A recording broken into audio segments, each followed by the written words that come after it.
for the masses. Headline edition, July 8, 1947.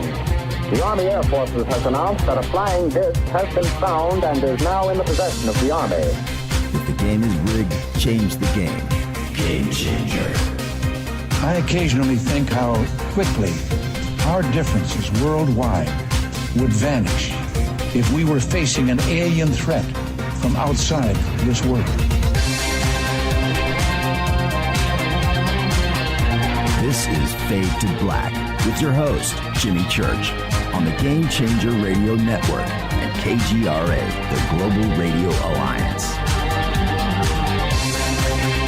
I need your help to get to the year 1985. You're listening to Fade to Black with Jimmy Church on the Game Changer Network.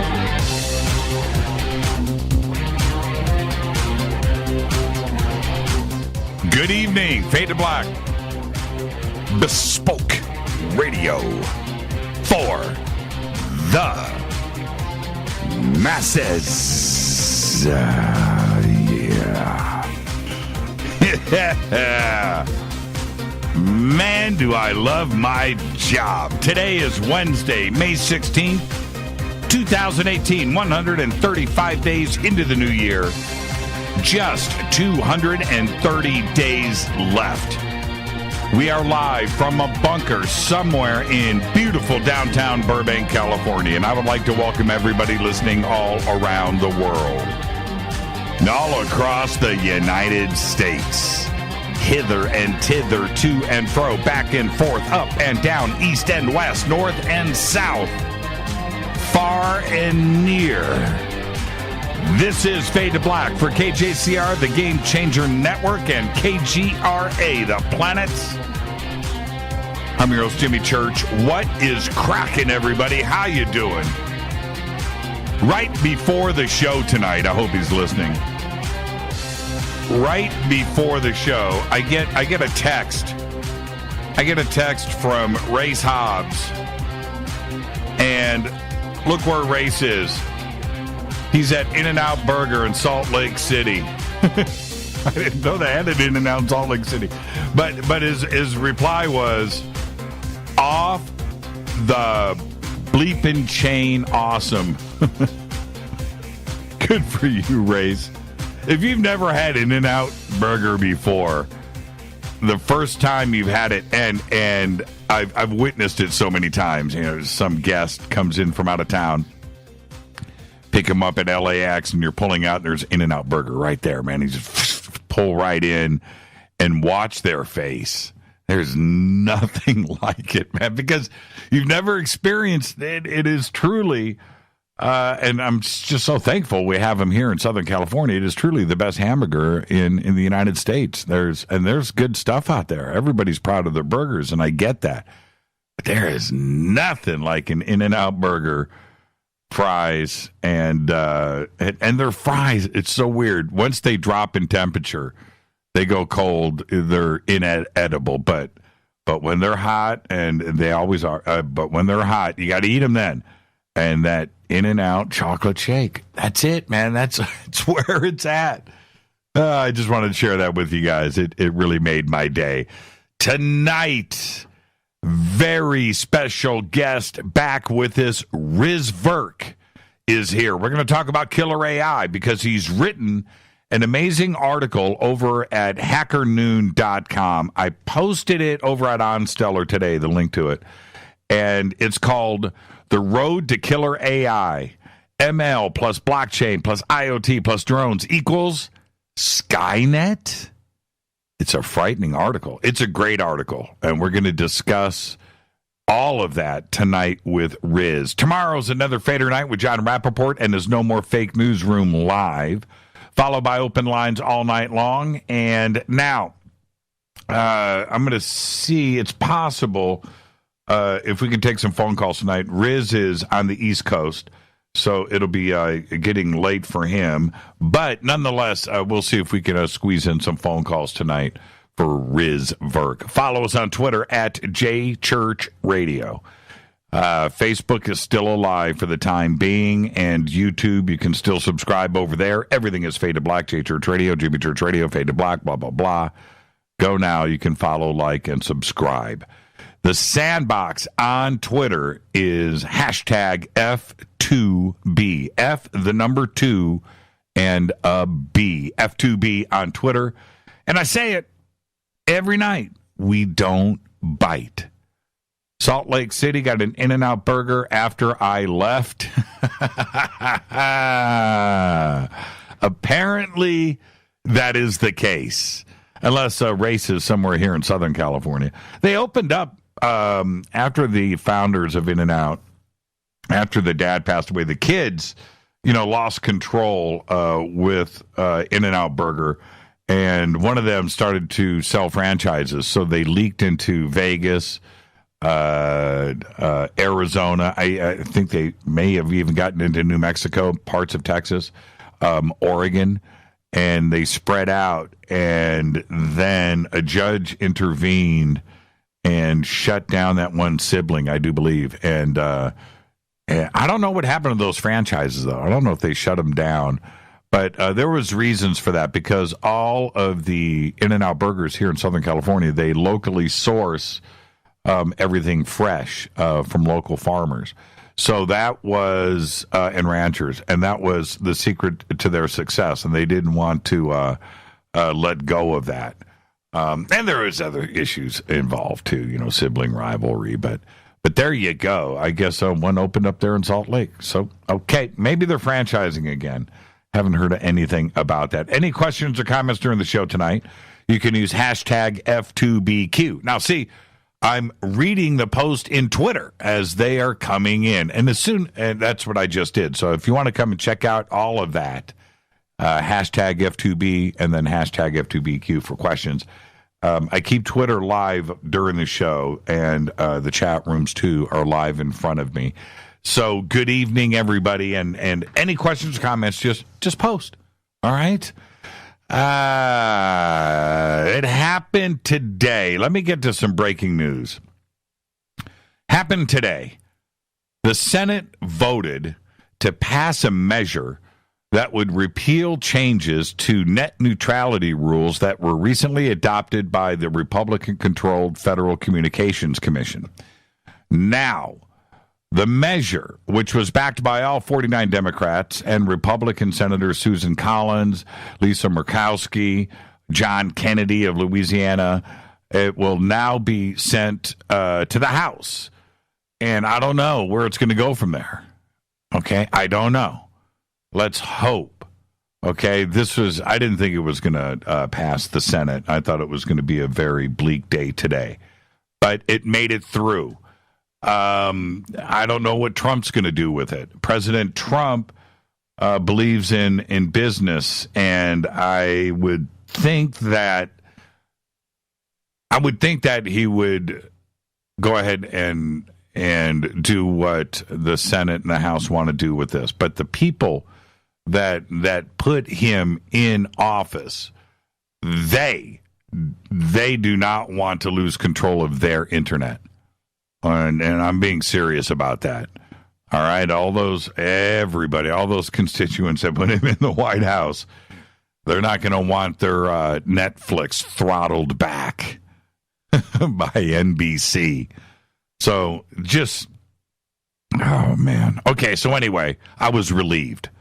I don't know what the House is going to do, though. I really don't. And even if the House passes it, Trump can still veto it. So we need to speak up. Need to let Trump know, man. He's got to do the right thing. The internet is ours. Okay.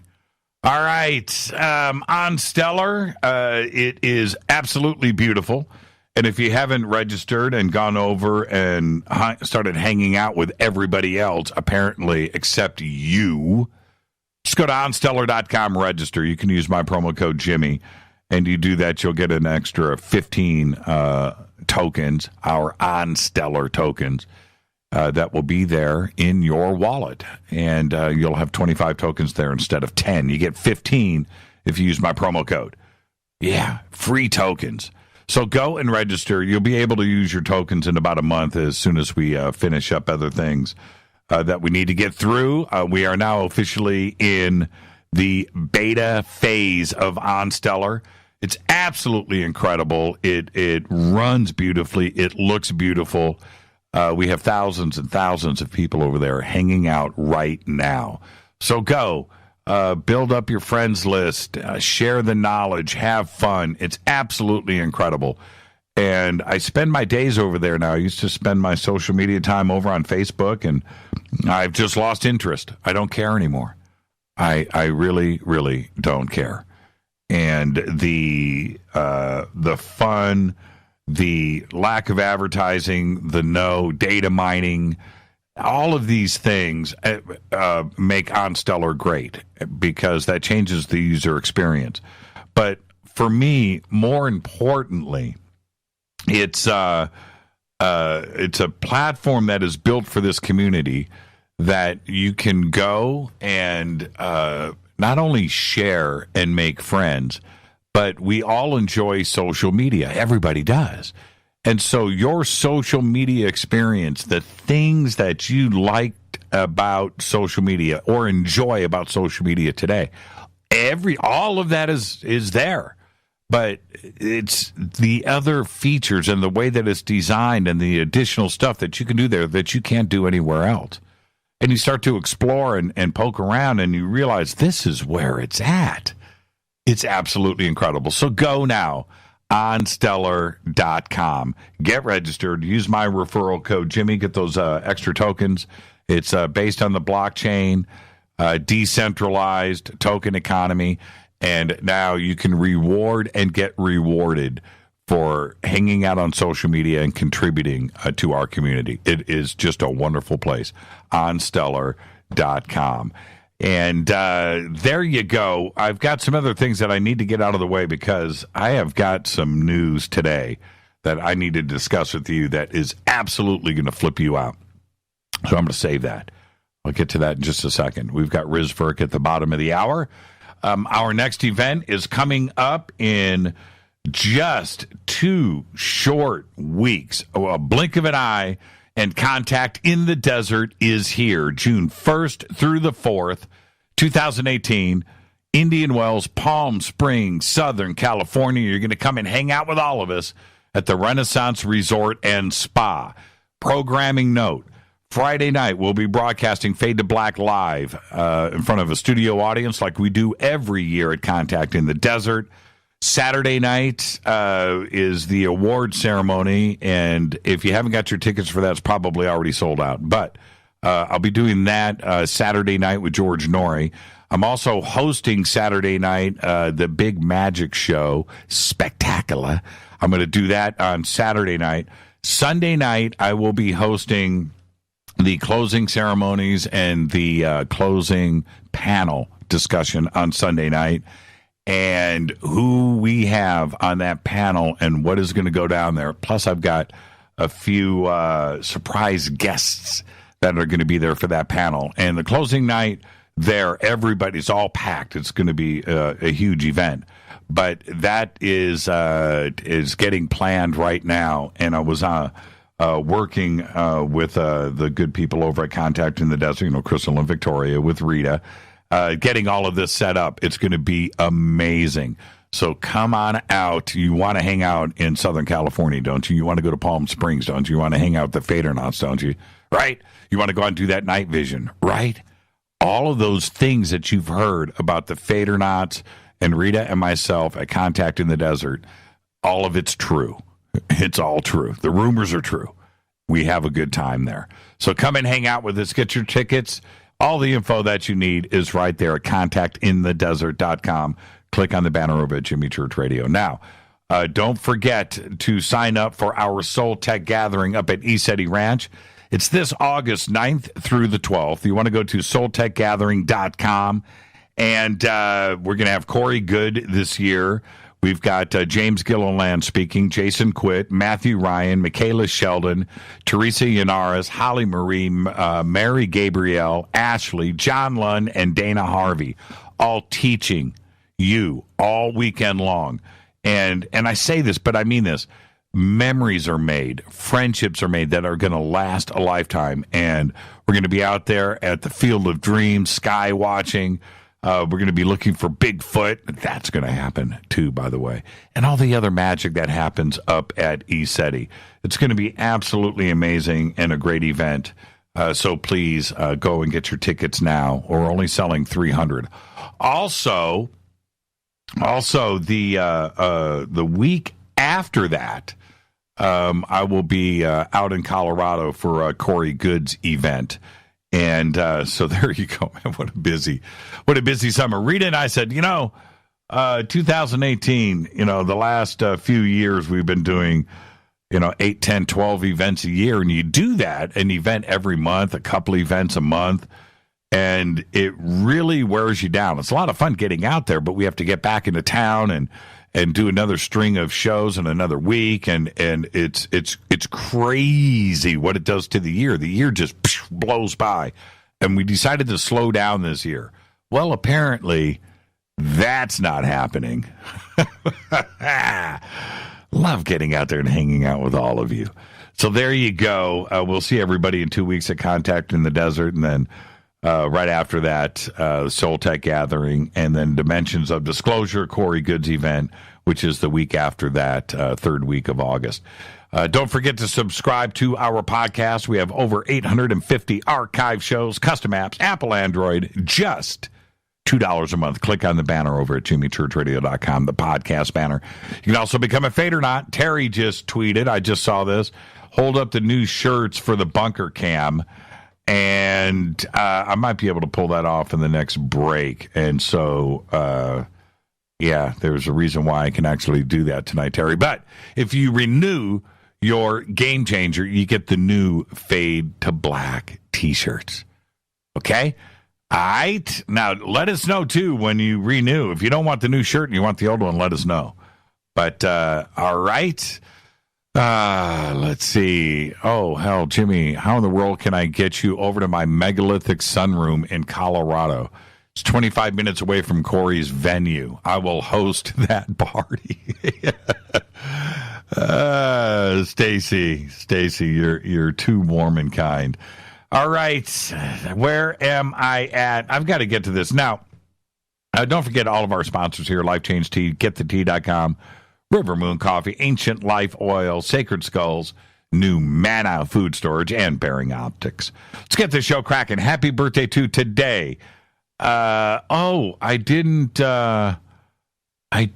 do, that's right. I skipped over. I was so busy today because on this day in history, OTD 2010, Ronnie James Dio left this earth to sing for another audience. Oh, somebody just posted. There you go.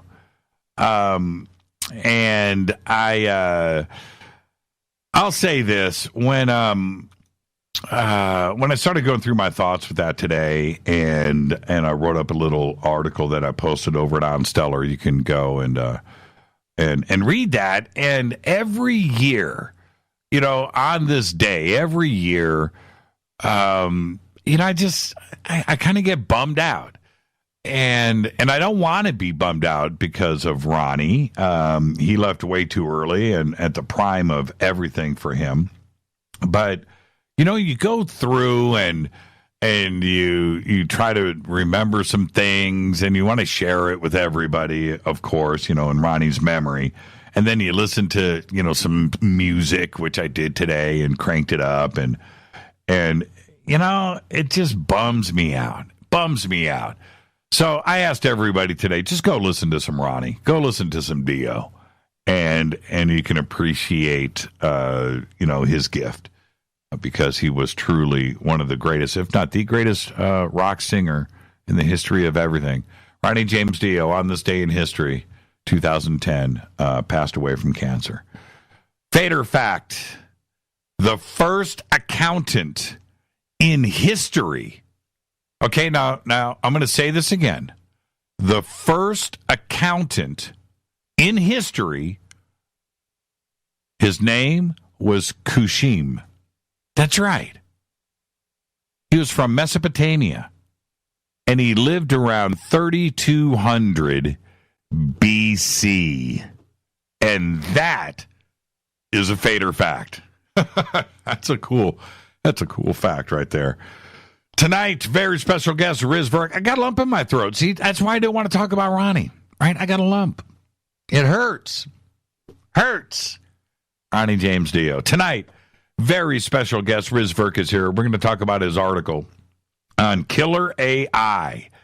And it's an incredible article, and I put up the links over at On Stellar. You can go and check it out there. We'll get it up here in Twitter in just a second. And tomorrow night, of course, is John Rappaport, Fader Night, and it's No More Fake Newsroom Live, followed by Open Lines all night long. Okay, here we go. Man, I got a lump in my throat. River Moon Coffee. It's Doc. Got a lump in my throat. Here we go. I got a lump in my throat, people. All right. I hope you understand. In a published report from earlier this week, we got this. Octopuses came to Earth from space as frozen eggs. That's right. The headline read just that. Octopuses are aliens which evolved on another planet before arriving on Earth hundreds of millions of years ago as cryptoserved eggs via a process known as panspermia. The report is entitled, wait for it, Cause of Cambrian Explosion, Terrestrial or Cosmic, which was co-authored by a group of 33 scientists and published in the Progress in Biophysics and Molecular Biology journal. Now, some things you just can't make up. Now, listen to me. The paper says that the explanation for the sudden flourishing of life during the Cambrian era, often referred to as the Cambrian explosion, lies in the stars as a result of the Earth being bombarded by clouds of organic molecules. But the scientists go on to make an even more extraordinary claim concerning octopuses, which seem to have evolved on Earth quite rapidly, something like 270 million years ago, 250 million years after the Cambrian explosion. The paper states, and I'm quoting, the genome of the octopus shows a staggering level of complexity with 33,000 protein-coding genes more than is present in us, Homo sapiens. Now, I am going to quote from the paper here, and listen to every word. Quote, its large brain and sophisticated nervous system, camera-like eyes, flexible bodies, instantaneous camouflage via the ability to switch color and shape are just a few of the striking features that appear suddenly on the evolutionary chain. The transformative genes leading to the consensus ancestral nautilus, to the common cuttlefish, to squid, to the common are not yet easily to be found in any pre-existing life form. It is plausible then to suggest they seem to be borrowed from a far distant future in terms of terrestrial evolution, or more realistically, from the cosmos at large. One plausible explanation in our view is that the new genes are likely new extraterrestrial imports to Earth, more plausibly as an already coherent group of functioning genes within, say, cryoserved and matrix-protected fertilized octopus eggs. Thus, The possibility that crypto-served squid and or octopus eggs arrived in icy bolides several 100 million years ago and should not be discounted, as that would be a cosmic explanation for the octopus' sudden emergence on Earth circa 270 million years ago. End quote. Makes sense, really. Since octopuses are regarded as the most intelligent of all non-vertebrates, with the highest brain-to-body ratio, and then you have to think about this, because I did. Think about that film that came out in 2016, Arrival. And I remember when the ETs came out from the fog, they were giant octopuses, weren't they? This is one of the most incredible published scientific papers, reports, and research studies I have ever read. And it is indeed incredible. So when somebody says to you, when will E.T. get here? You can bring up the octopus. Think about it. It's a crazy thought, right? Now, have you ever seen an octopus open up a jar? You've seen those videos, right? Octopus in a tank, they drop a jar in, maybe put some food, right? That octopus unscrews the jar, just pops the top off. It's like nothing. Truly, truly magnificent. So there you go. The octopuses appeared complete. Done. Unlike anything else in the evolutionary chain. Allegedly evolutionary, I might add. And when we think about us here and how we just appeared here 150,000 years ago, we just appeared with the correct forehead, no hair on our bodies, right? The ability to speak, think, laugh, emotions, everything. Think about that. I had to bring that to your attention. The report is unbelievable, and I will give it to you here one more time. It's published in the Progress in Biophysics and Molecular Biology Journal. It's unbelievable to read. 33 scientists. All right, tonight, Riz Virk is here. We're going to talk about killer AI. Tomorrow night is Fader Night, my favorite night of the week.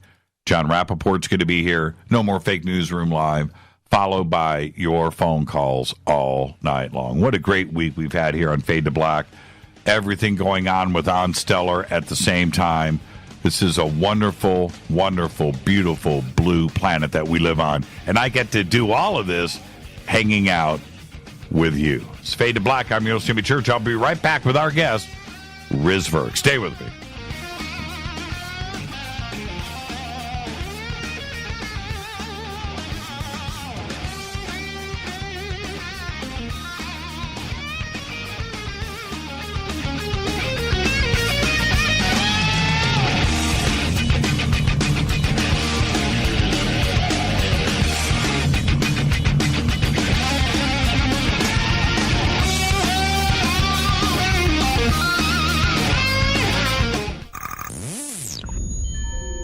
You're listening to Jimmy Church, Fade to Black.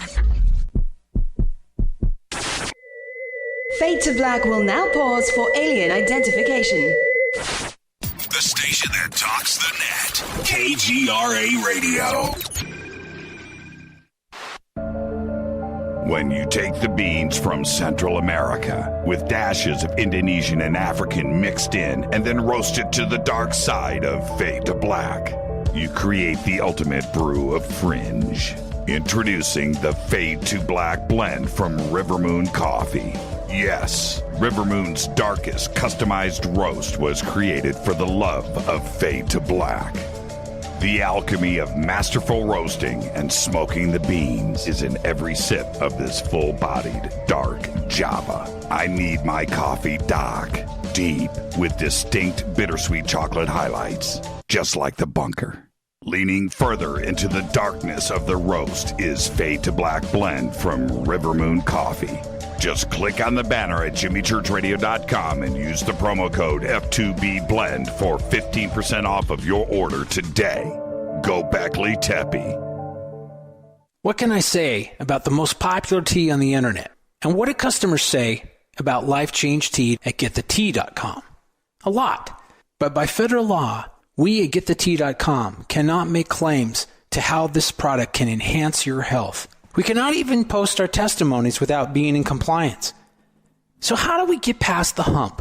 Try our products at getthetea.com and see for yourself. You can send us a testimony, but we just can't post it. Bummer. Our products are GMO-free and organic. We pride ourselves in being the best we can be, and we urge you to take charge of your health. We're 11 years strong, and many of our customers have shared their successes with friends and family. Protect your colon. Log on to getthetea.com. That's getthetea.com. Getthetea.com.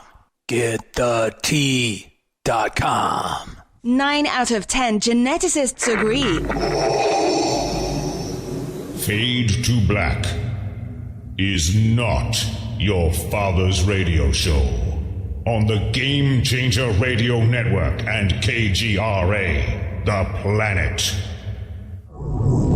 Win big with KGRA this summer. Tickets and hotel accommodations to the biggest conferences, autographed books and DVDs, chances to win all-inclusive conference cruises, and private dinners with your favorite KGRA hosts. Click the contest tab at kgraradio.com for your chance to win big this summer. Your contact for the best alternative talk radio on the planet. kgraradio.com. Hi, this is Rob Reiner from Anvil, and you're listening to JimmyChurchRadio.com. What's up? I'm Chris. What up? This is Kyle Matthew, and you're listening to Jimmy Church Radio.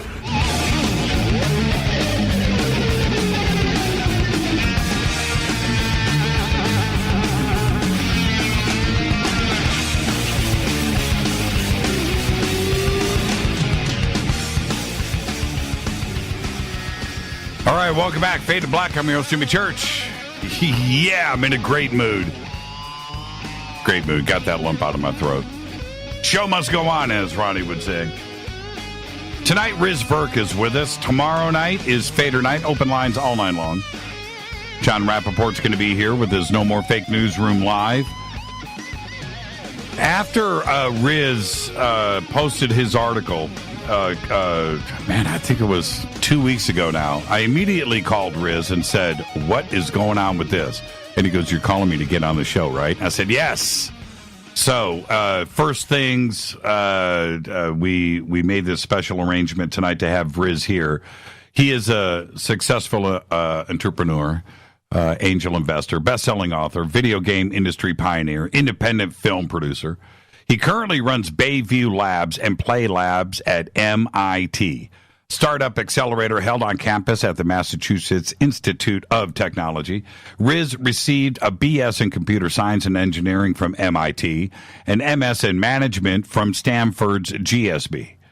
Riz's many startups have created products used by thousands of enterprise customers, and his games have been downloaded millions of times, including Tapfish, Bingo Run, Penny Dreadful, Demonde, and Grim Cards of Fate.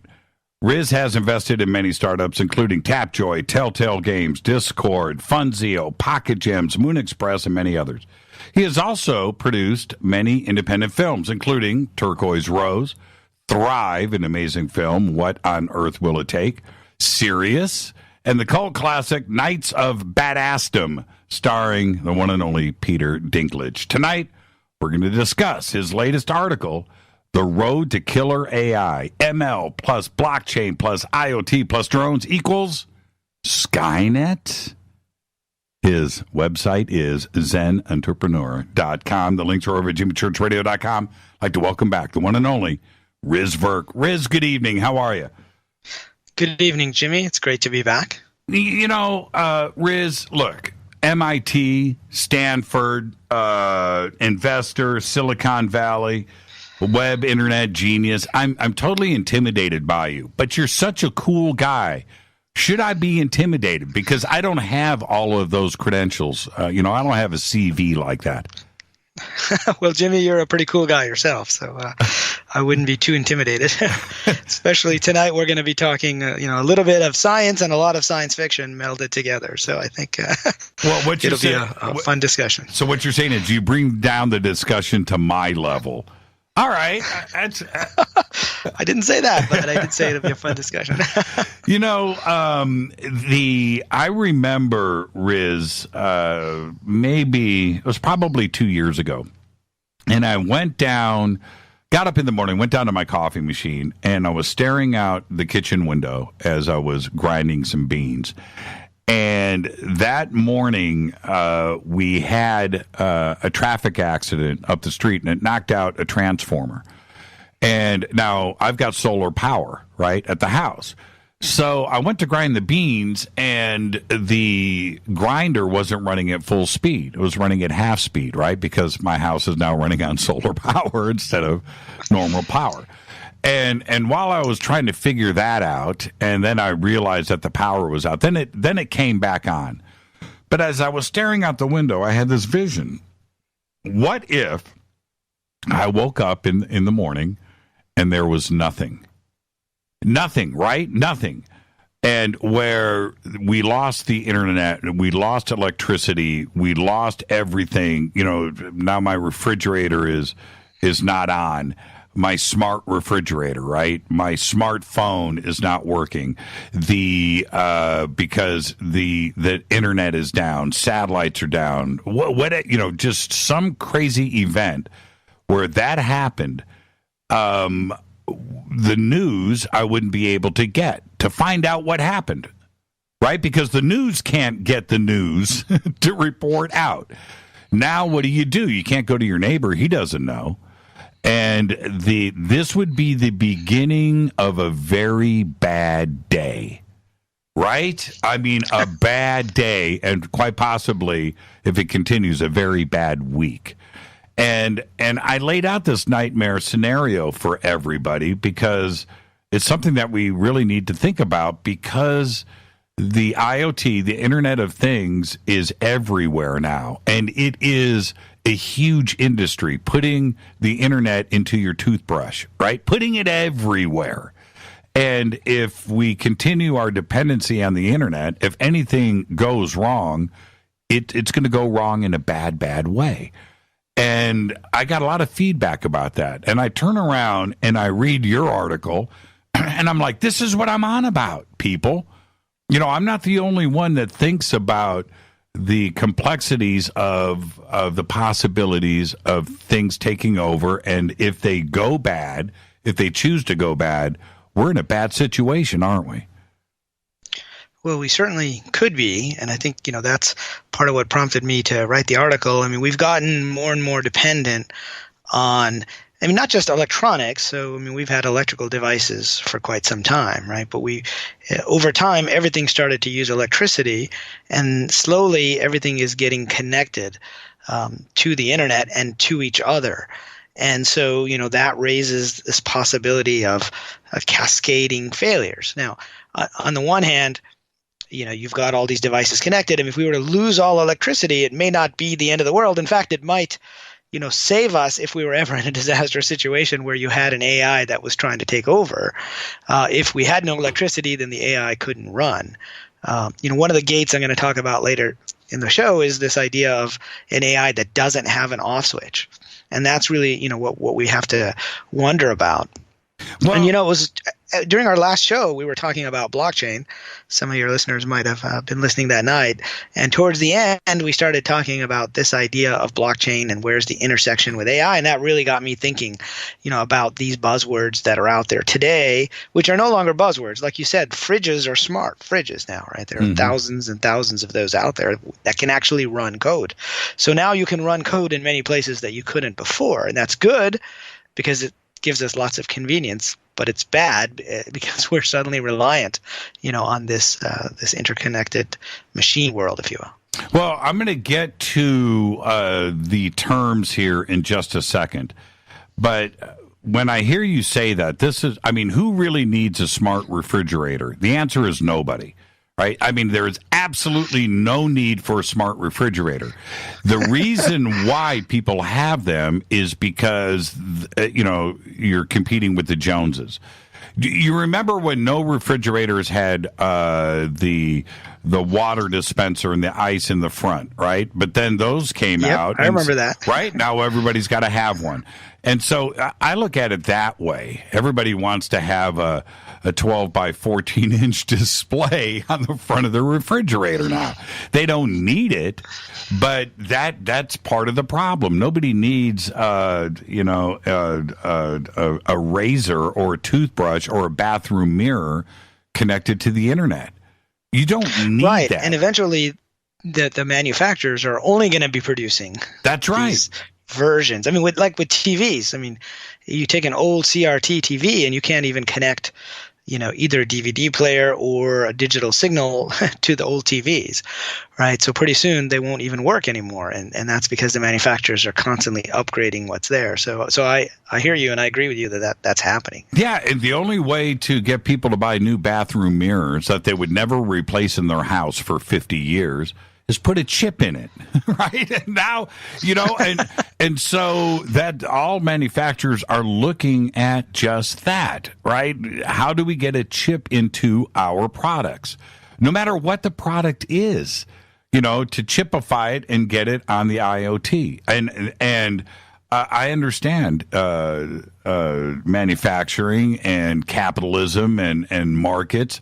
I totally get that. And you've got to sell new product. How do you do it? Well, you create the next thing, and certainly the IoT has done just that. Let's go to these terms here. Let's go with, first off, Riz's formula is ML plus blockchain plus IoT plus drones equals Skynet. Let's start at the front, and let's go with ML. What is ML? Okay, so ML is shorthand for machine learning.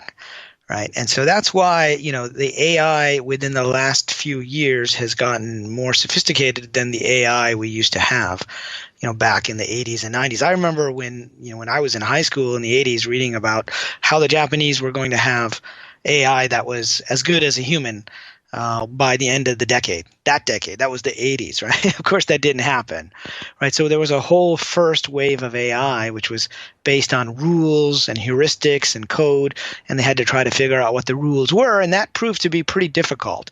And so, machine learning refers to the idea that the software, the computer program, can learn based upon data that we give it. And so, this started with neural networks, simple neural networks, which were trying to emulate what happens inside the brain, and you would feed it a bunch of data, like for handwriting. You would feed it a bunch of examples of people writing the letter T in cursive or, in non-cursive, or from a typed paper, and then the machine would learn based upon the input. You said, this is a T, this is an A, this is a B, and eventually handwriting recognition got pretty good. I mean, it's still not perfect, but it's way better now than it was before. So it's this idea that machines can learn based on data that you provided. That's really what ML is all about. Yeah. So when you, and I remember doing that with, I forget those little assistants. What were they called? Those little digital assistants? Like the, are you talking about in the 90s? Yeah. Or? What were those called? And there were Newton was one, and there was that other one. I know what you're talking about. How quickly we forget. But anyway, where you had to write, letters in, and it would learn your handwriting. So that's machine learning. Yeah, so that was sort of the beginning of machine learning. Palm Pilot. Palm Pilot, that's it. Yeah, there you go. The Palm Pilots, right. And it had different ways to write different letters so that it would be easy for the machine to recognize it.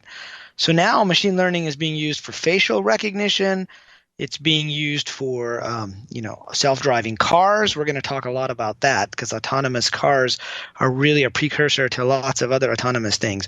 But they feed images of the real world backed up by humans. So, when you're on the internet and you get these the CAPTCHAs and they give you these pictures now that say, which of these has a car in it, which of these pictures, or which of these pictures has a sign in it. Well, some of those are data that's already known to them, and they just want to verify that you're a human, not a robot. And some of those are new pictures that they haven't yet classified, and they want the humans to say whether it's a sign or a car so they can feed it to the AI and test if the AI is actually working or the machine learning is working correctly. Man, that scares the crap out of me.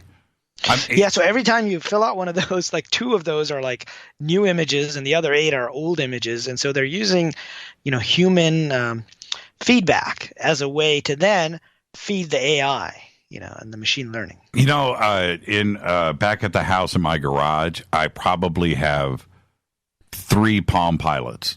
I'm just thinking about that. Oh, man. Okay, now, of course, now we have the blockchain. And give us your short version of what the blockchain is. We discussed it a lot here on the show, but you would probably simplify it for everybody so they can understand what the blockchain is. What is blockchain? Yeah, so for the purposes of our discussion tonight, we're really concerned about one or two aspects of the blockchain, which is that a blockchain is a series of computers around the world that are all agreeing on something. Right. So with Bitcoin, they're agreeing on who transferred the Bitcoin where. So the blockchain is a long list of everybody's transactions. Right. But it's the peer-to-peer component that's really important for our discussion tonight because there's no one central machine saying, like, for example, with Bank of America, you have to go to their server. Their mainframe keeps track in their database of the official amount in anybody's given account, assuming there's no funny business going on like there was with Wells Fargo. But in the blockchain, no one machine has that central database. So all the machines are kind of processing at the same time. Now, the second thing that they do, and this is kind of important for tonight, is they also run code. So, for example, many of your listeners may have heard of not just Bitcoin, but Ethereum, right, which is the second biggest cryptocurrency and blockchain out there. And the reason Ethereum was invented, its inventor, Vitalik, he wanted to write more code in the Bitcoin blockchain and he really couldn't. So he said, let's create this new blockchain called Ethereum. And I'll actually write a bunch of code in there called smart contracts. And so that's what's relevant for our discussion tonight is the blockchain provides a way for lots of computers around the world to be running the exact same code. And that's where you can't just shut it off with any one computer. Very interesting. So it's alive. Yep, it's alive in a way, right? Yeah. As long as there are servers out there that have the software. And it also helps nearly prevents fraud. Right, because the idea is that since you have so many different machines agreeing, you could hack one of those machines, but that won't, they won't impact the overall process. So you'd have to hack 51% of the machines. You would have to have 51%, and the other before you, if you got through and hacked one, the others would override that quickly. Because exactly. They're constantly There's this idea checking of the longest chain. Right. So even if you hacked 51%, you might be able to say, okay, I'm creating a new block in the blockchain here. But your block if you went back and tried to take somebody else's Bitcoin long ago, you'd have to catch up because the chain has already been processed by all these computers along the way. So it is possible to hack it. It's very difficult. It is. And they're constantly updating, and everything is timestamped too as well. So they go back to see when the error occurred. Exactly. Yep. Oh. Yeah, and that's happened in the history of Bitcoin where the foundation had to kind of agree before the chain forks. Every now and then you'll hear about forks on the chain. We won't get into that too much tonight since we're concerned more about this peer-to-peer aspect, one, and two, the ability to run code across the peers. That's why it's included in the equation. Now we have the IoT, which is quickly becoming one of the most popular terms on planet Earth. What is IoT? So IoT stands for the Internet of Things, right? And that is pretty much what you were talking about with the smart refrigerators. But it's not limited to refrigerators. The idea is that any physical device, can have a connection to the internet, which means it can send data back to the manufacturer's database. You can keep track of what's going on. You have the cars connected to the internet. You have all kinds of objects and devices, like you said, eventually toothbrushes connected to the internet. All that data is being sent over the internet somewhere, but it provides a way in to physical devices that wasn't there before, right? Even things like, to unlock a door, right? I had an office. You've probably seen this, some office spaces now. You bring up your app on your smartphone, right, and you say unlock the door rather than using a physical key anymore, right? So that is sending a message through the internet to some server, which is sending the message to that door, which means that door is also part of the Internet of Things because it's now connected and it has some code that is running on it.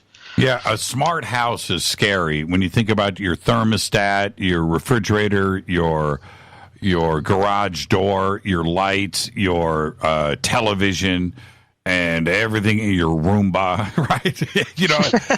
And it's become a huge industry. It's a huge. Pretty much everything becomes a part of the Internet of Things, and smart homes is one aspect of that. Now, there's some conveniences there, right? When you're traveling, you can turn off your lights, you can turn them on, you can see who's at your door. So there are some positives there. But it's this fact that code is running everywhere is why it's part of this equation of ML plus blockchain plus IoT plus drones equals Skynet. 3 years ago, I did one of my rants, and I said, what would it be like if your bathroom mirror, you walk up and you turn on the TV, it's inside of your mirror, and you're watching, the news, the morning show, and you're doing that, and the mirror is talking to you, telling you need to shave today. And you get down and you pick up your electric razor, and it needs to be charged, and your mirror is telling you to charge it, right? And you're going through all of it. It kind of sounds cool at first. But I said, you don't know who's now looking at you in the mirror, number one.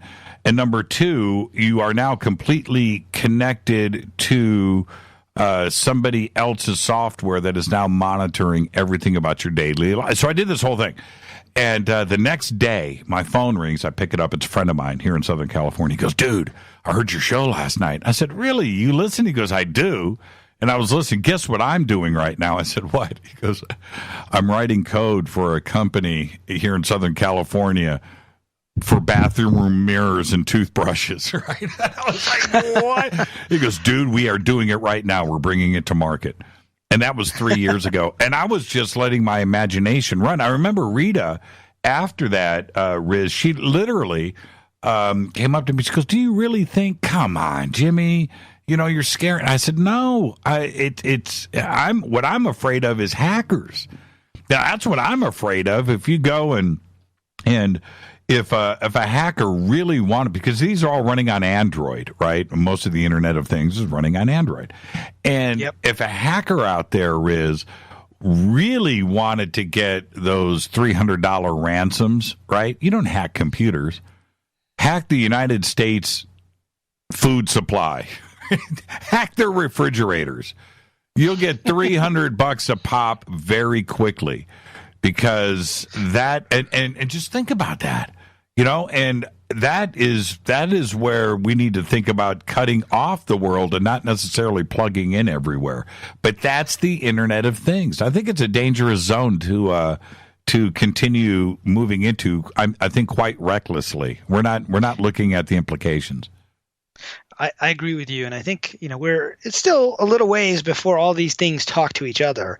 But the fact that they have an Android-based operating system, for example, means that anybody who knows that operating system can figure out a way to get a code onto those devices. And I saw an app that somebody showed me once that where he connected to your local area network at somebody's house, and he said, oh, there's some viruses on this and that on your smart TV on that you don't even know about. So people are already sending viruses to the Internet of Things, and usually you don't know about it. You don't know it's there unless you have something that can scan. Most virus software we have today is built for scanning your computer, not your fridge, right? So, right. And it only takes, one bad actor out there. It's all easy to do. They just have to have a reason to do it or some spare time. Rita just tweeted, I don't know if you saw this, Riz. She goes, "What would a smart toothbrush do in case of an AI rebellion?" And my reply back was, I don't even need to think about that. Yeah, there's plenty of other smart things that could be problematic. Oh, so I don't know if you saw the. I think you did see the X-Files episode. Yes, when with on the your Roomba show last time, right? Yeah, the Roomba episode. The Roomba, but they had the sushi chefs who were robots. Yes, and because they didn't leave a tip, those robots were connecting the central server, which was connecting to their autonomous driver for their Uber-like cars back home, right? Which was, they were then connecting to their doors and locking the door and having the Roomba attack them. And then the drones that were delivering the Amazon packages, were starting to gang up on them. And, we've got the technology for that. We're not very far off from that. I mean, that could happen soon. The AI that would do it all is not quite there yet, but the connections are there. Yeah, it's a scary, scary thought. And we are right. I mean, we are so close. It's like lemmings to the sea, right? We're all on the edge of the cliff right now, taking a peek. We're taking a peek. Yeah, that's why it's good to have, some backup. The other day, I was in San Francisco and we were trying to call an Uber, and meanwhile there were these cabs just driving right by us. It's like I had forgotten how to call a cab because I'm so used to going into my phone and getting a car to come to me. It's like, the old-fashioned way of holding out your hand actually still works. So sometimes we need to have backup ways of doing things that are a little more time-tested. You forgot how to go analog. Right. That's funny. All right, and then, of course, we have the next piece of your equation is drones.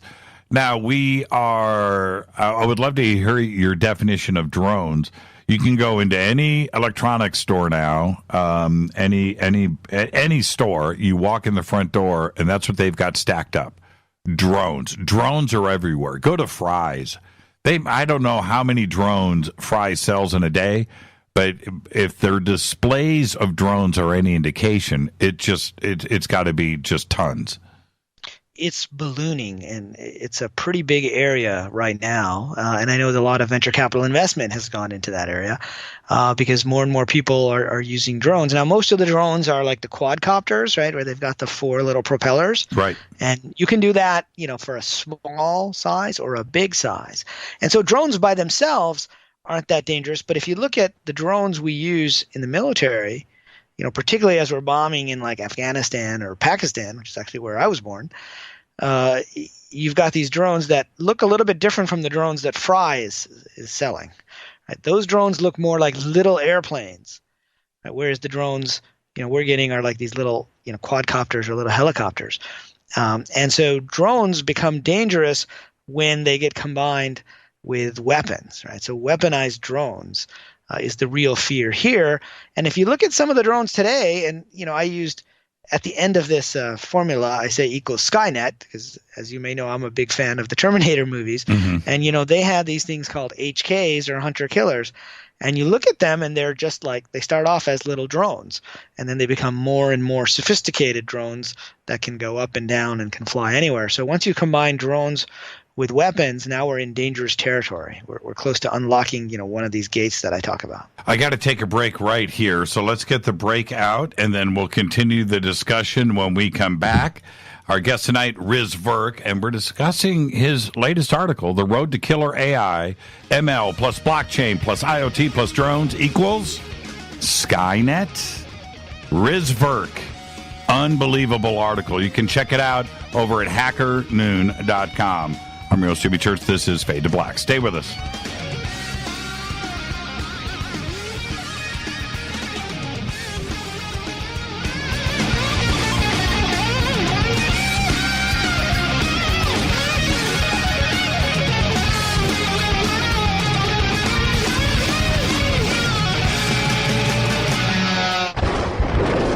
This is Fade to Black with Jimmy Church on the Game Changer Radio Network and KGRA, the Global Radio Alliance. This is KGRA Digital Broadcasting Station. Salt Lake City, Utah. Van Buren, Arkansas.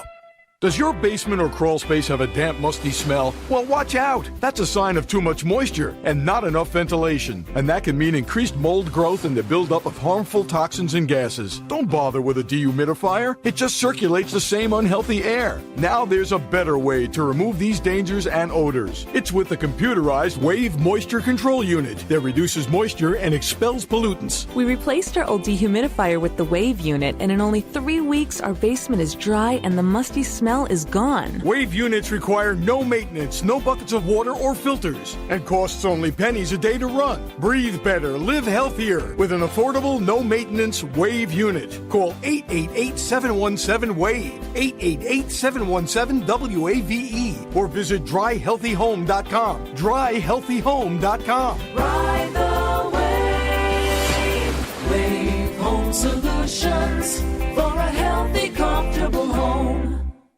Hello, I'm Katie, and you're listening to my main man, Jimmy Church, on jimmychurchradio.com.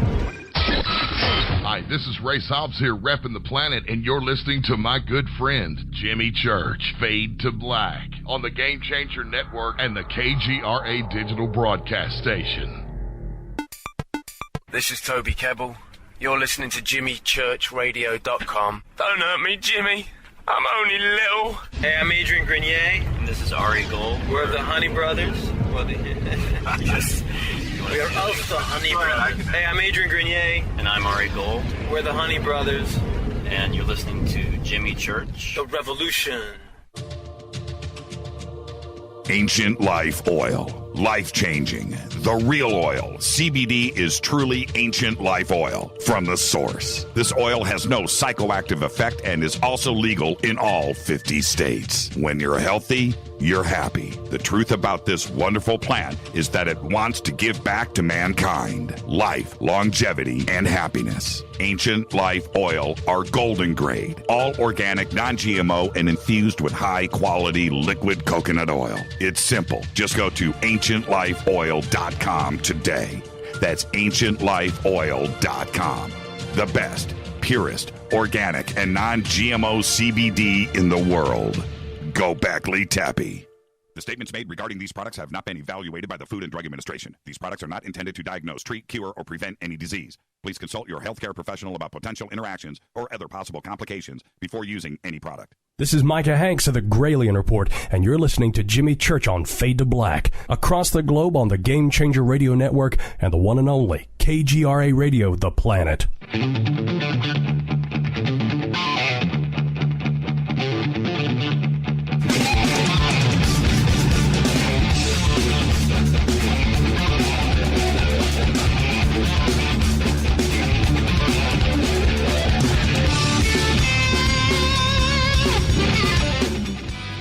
Welcome back, Fade to Black. I'm your host, Jimmy Church.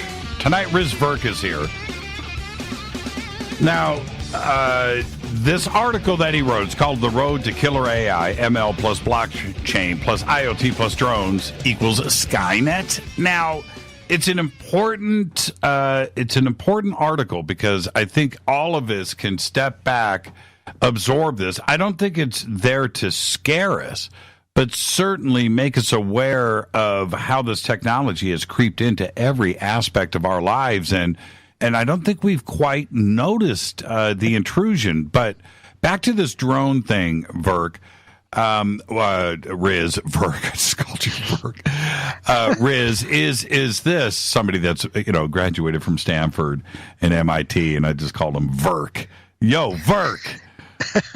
Is no this worries, Riz? Yeah, is this Riz? You know I have so much respect for you, and you are free to call me Church. Is this? I thought to myself a couple of years ago, and I know that it's an easy polluted thought to have, but I have a few drones. Okay, I do. I have radio control cars and helicopters and drones and I dig that stuff. They're fun, and plus I can terrorize my dogs with them, which is the that's the bonus. But I'm sitting here looking at them, and I thought, because one of my drones has a little cannon on it, and the cannon shoots these little tiny green balls. right? Little tiny green balls. They don't, they just, they cast through the air. They don't shoot in a straight line, right? But anyway, it's fun to use on your dogs. Well, anyway, and I was thinking to myself, what would stop somebody from like putting a Glock on a drone and figuring out and with a good remote control, you've got all kinds of additional commands that you can do, and hook up a servo to it and just hit the button and boom and start pulling a trigger, right? And you've already got the camera there in high def, and right after that thought popped in my head, I see a video on YouTube. Dude's got a Glock on a drone, and he's out on a target range with it, firing off this Glock. Now, when you talk about ISIS, okay, I get that, but you can do it with whatever you buy at Fry's, and that's a scary thought. And to have it taken over or maybe run by somebody else, you only need the germ of the idea to have it run away with the crazies out there. Well, yeah, that's true. And, once the weapons are on the drones, which they are to a certain extent already, and you said you saw that YouTube video. There's another YouTube video that's pretty scary. It's by a Berkeley professor named Stuart Russell, who's an AI researcher. And, he created a video called Slaughterbots. And he's showing these little drones, very small drones, just like the ones you buy at Fry's, but even smaller. And he's presenting it as if it's a company that makes these, right? Kind of like, getting back to the Terminator, Cyberdyne Systems, right? If any of you have been to the Universal Studios Terminator 2 exhibit at down in Florida, and I think they have one in California now as well, you walk through the simulated Cyberdyne Systems and they show you all their latest models of these killer robots. Well, this video was kind of like that with these small drones, and they had some explosives on the drones, and you could see while he was talking, the camera from the drone had him as a target, and then later they showed a target of something else, and the drone had an explosive device, and it just went and killed the dummy. In this case, it was just a dummy, but it was a pretty scary video because we're not that far from being able to do that. And if you're controlling it electronically, well, then it can be hacked either by hackers today or by an AI in the future. So anyone who's worried about killer AI, it's an interesting video to see online with respect to drones. Now, let's start to break this down. Now that we have the equation. Of course, Skynet. Now, we're all, no, you know what? Whenever I say we're all familiar with Skynet, I'll see the tweet come in, I'll get an email. What is Skynet? So let's just keep everybody up on top of this. What is Skynet? Well, so Skynet is the killer AI from the Terminator series of movies. And the idea is that in this fictional universe, right, there's a company, Cyberdyne Systems, that's building AI, and that AI becomes self-aware at a certain point. But before it becomes self-aware, the military uses Skynet to replace pilots on planes and all military missions, and the efficiency of the military missions goes way up because theoretically the AI doesn't make a mistake. So that's all interesting from the perspective of the military initially, but then Skynet becomes self-aware and decides that the only way for it to survive is to kill the humans. So since it has connections into the military system at that point, it fires our nuclear weapons against ourselves. And then it also creates actual robots, physical robots that it can use, like the Terminator, which is the character that Arnold Schwarzenegger played, which was a cybernetic organism, a machine that was sent back in time. Now we're getting into different parts of the story. But Skynet itself was the master AI that decided it didn't need humans anymore, and maybe it needed a few, so it used its robots to enslave them. Now, when Terminator 2 came out, the Pentium chip wasn't out yet. Windows 95 wasn't out yet. The internet, although it was there, was there for a couple of hundred people around the United States that were, sharing email with each other. And it was starting to grow, but nobody knew what the internet or the future or America Online wasn't out when Terminator 2 was launched. So the vision of the future with Skynet and what Cameron did there was which was a pretty solid futurist view of things to come, but we actually arrived. Yeah, it really was. And I don't know if you know the story of how he came up with the idea, but the first time I was on your show, I was talking about my book Treasure Hunt, which is all about where do we get our intuitions that lead us down a certain path in life, which I call clues to follow. So James Cameron was a young filmmaker working on these B movies. I think it was like, I don't know, John Carpenter movies or something. He was in Italy, and one day he was really sick and he couldn't go to the set. So he was kind of in a delirium, and he had this dream about robots emerging from the fire. And he woke up and he didn't really know what to do with it, so he drew a picture of these robots emerging from a fire, and he presented it to his friend Gail, who was also working on the movies, and she said, well, what's the story behind this? Can you expand on it? So he then ended up writing the script for The Terminator, and Gail Ann Hurd became the producer, and James Cameron, we know, is one of the most famous directors of all time. But, he was following a clue that came to him in the middle of the night. So I think there was a lot of precedence there. We're only now beginning to see, how something like this could actually happen. I think back then we didn't really know how we would go from where we were to this kind of general artificial intelligence that wants to take over. Well, now, as we look at your formula here, the first step in this conversation has to be, can AI surpass humans? And certainly that discussion is out there daily, and that is a date in our future that is much discussed. Is it possible?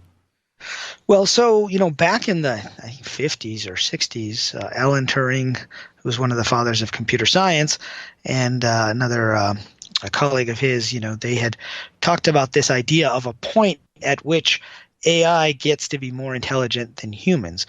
And I don't remember exactly who it was. One of them came up with the term the singularity, which was that point.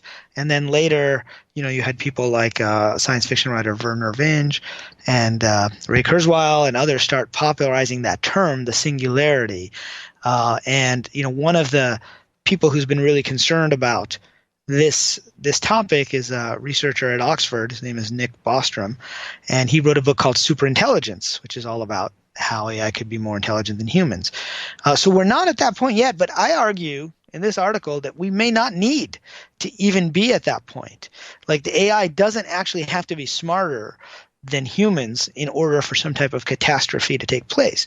So we already have killer AI. In Texas the other day, a self-driving car ran over a pedestrian and killed him, right? So you can have dumb AI that's killing people as well as smart AI. And I sometimes use the analogy that one of my spiritual teachers said to me, if you're having a sparring match with a first level black belt or like a fifth level black belt, you'd rather be fighting the fifth level black belt. And I said, well, why is that? And he says, well, because he or she has more control and they won't hurt you. Whereas the guy who just became a black belt may have a lot of power, but he may not have as much control, and he may end up hurting you by mistake. The same could happen with AI. It doesn't have to be way more intelligent than us. In fact, if it has a set of values that tell it needs to kill humans, the smarter AI might figure out that's not the best thing to do. But the AI which is smart, I'm not talking about dumb AI, but maybe of equal intelligence or even close to equal intelligence, they could still win in a physical fight by taking over different weapon systems, etc. So we may not even need to reach the singularity, in my opinion, for this scenario to happen. It just depends on how the AI is programmed and what its goals and its values are, and its goals may be different than ours. So you lay it out in the article.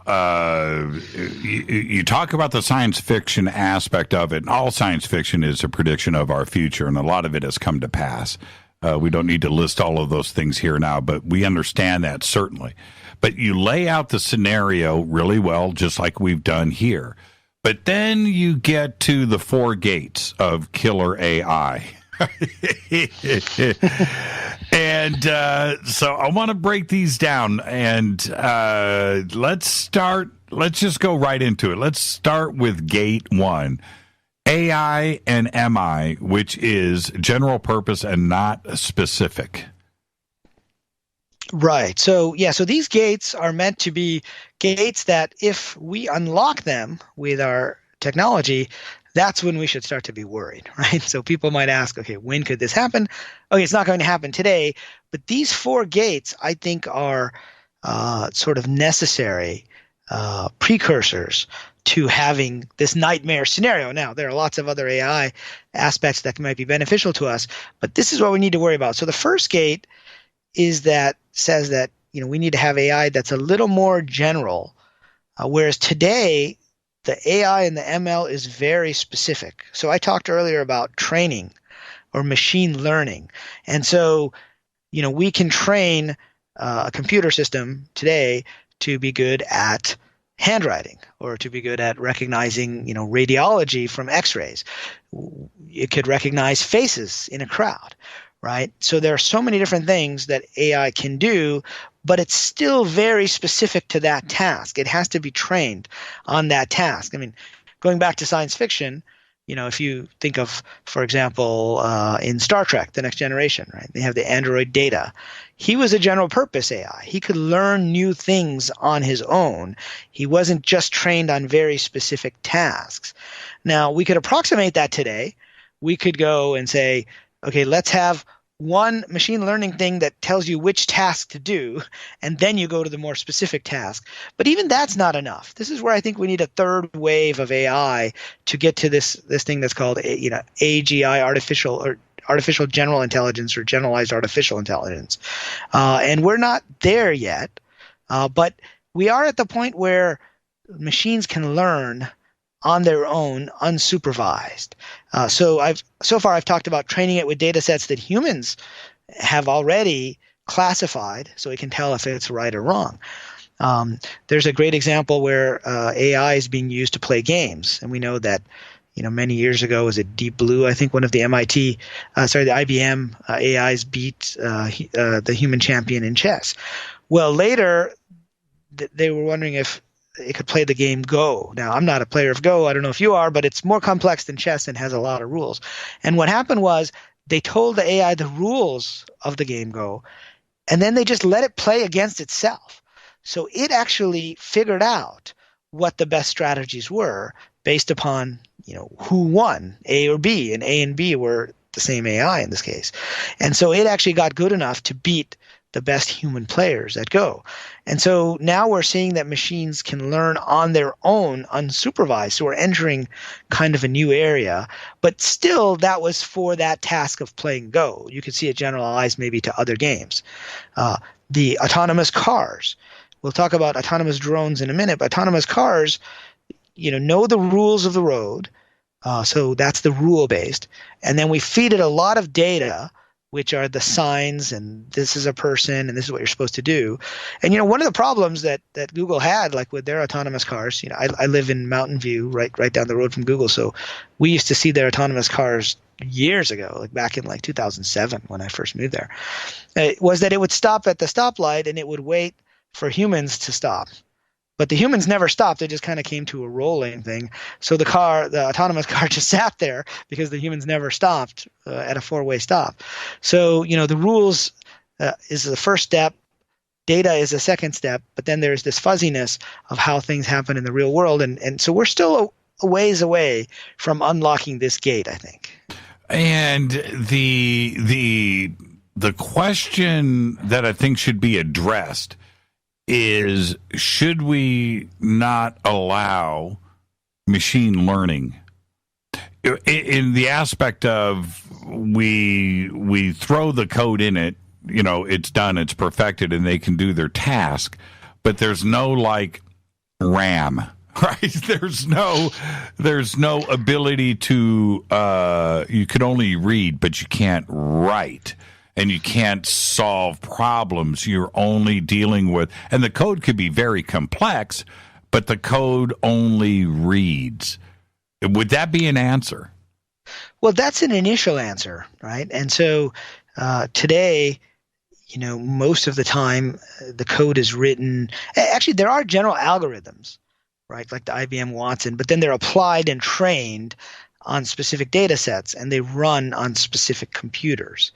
But there's a there's an interesting book on this by an MIT professor named Max Tegmark called Life 3.0, and he lays out a scenario where a company developed this general purpose AI, and they ran it only on virtual machines, right? And so a virtual machine is like, for example, I have a Mac here, but I could run Windows on a virtual machine inside my Mac. So it becomes like a bounded virtual machine.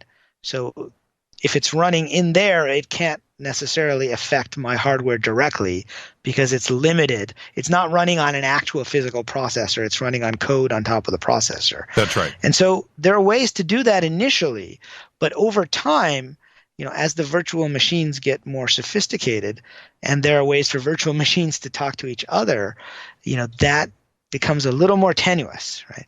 I think in the beginning, yes, but over time, it depends on how many of those virtual machines are out there and how sophisticated they are. And as we start talking about IoT, this is why the equation isn't just AI equals Skynet, right? It's these other pieces that actually make a big difference, because if the virtual machines are running on these IoTs, well, they have to be able to impact the hardware somehow, right? You can't isolate them completely. And if code can run on these IoTs, then you've got the possibility for bad things to happen. Yeah, we'll address this after we're done, all of these, because you're right. Not only should there be an off switch, and we'll discuss this further, but maybe a total disconnect from the IoT could be an answer too as well. It could still learn, but not, remove its antenna, if you will. But then we have the other part of this is where you have the machine side, but you have the AI side, and if the two of them are working together, then they could possibly figure out how to get the workarounds, how to work around humans. Right, and that's where, the more intelligent the AI is, that's where it can figure that kind of thing out, which is because every computer, in a sense, has a base level of code. It's usually called assembly code, right at the microchip level.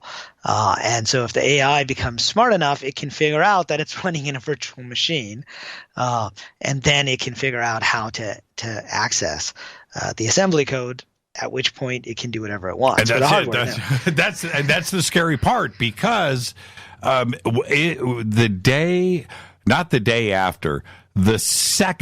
nanosecond after singularity is achieved, right? The nanosecond, Riz, it's over, because the ability to learn now runs 20. It doesn't have to sleep. Right, and that's right. And the ability. This is what some people call like an intelligence explosion. So people in the field say that at the minute it gets to the singularity, it then redesigns itself and starts designing other physical robots based on hardware that it can control, right? And it does it very quickly, like you said. I mean, again, going back to science fiction, right? With the Terminator, the famous line was, "It doesn't eat, it doesn't sleep. That's what it does. That's all it does." Right. And so, that nanosecond after the singularity, when all bets are off, not a couple of years later, but a week later, you would have a very bad problem on your hands. I mean, a planet full of super smart Einsteins, right? That don't care about you and they don't need food. That's a scary thought. Let's get to gate number 2. We'll pick up on gate number 2 after the break. We've got a couple of minutes here, but gate number 2.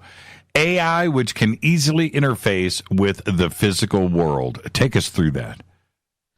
Right. So this is, an important gate, and this is one that has two parts. The first is AI, which can interface with the physical world, and the second is when it can interface with weapons, right? That's when we start to become worried. I mentioned the X-Files episode earlier, right, where all the different machines were misbehaving.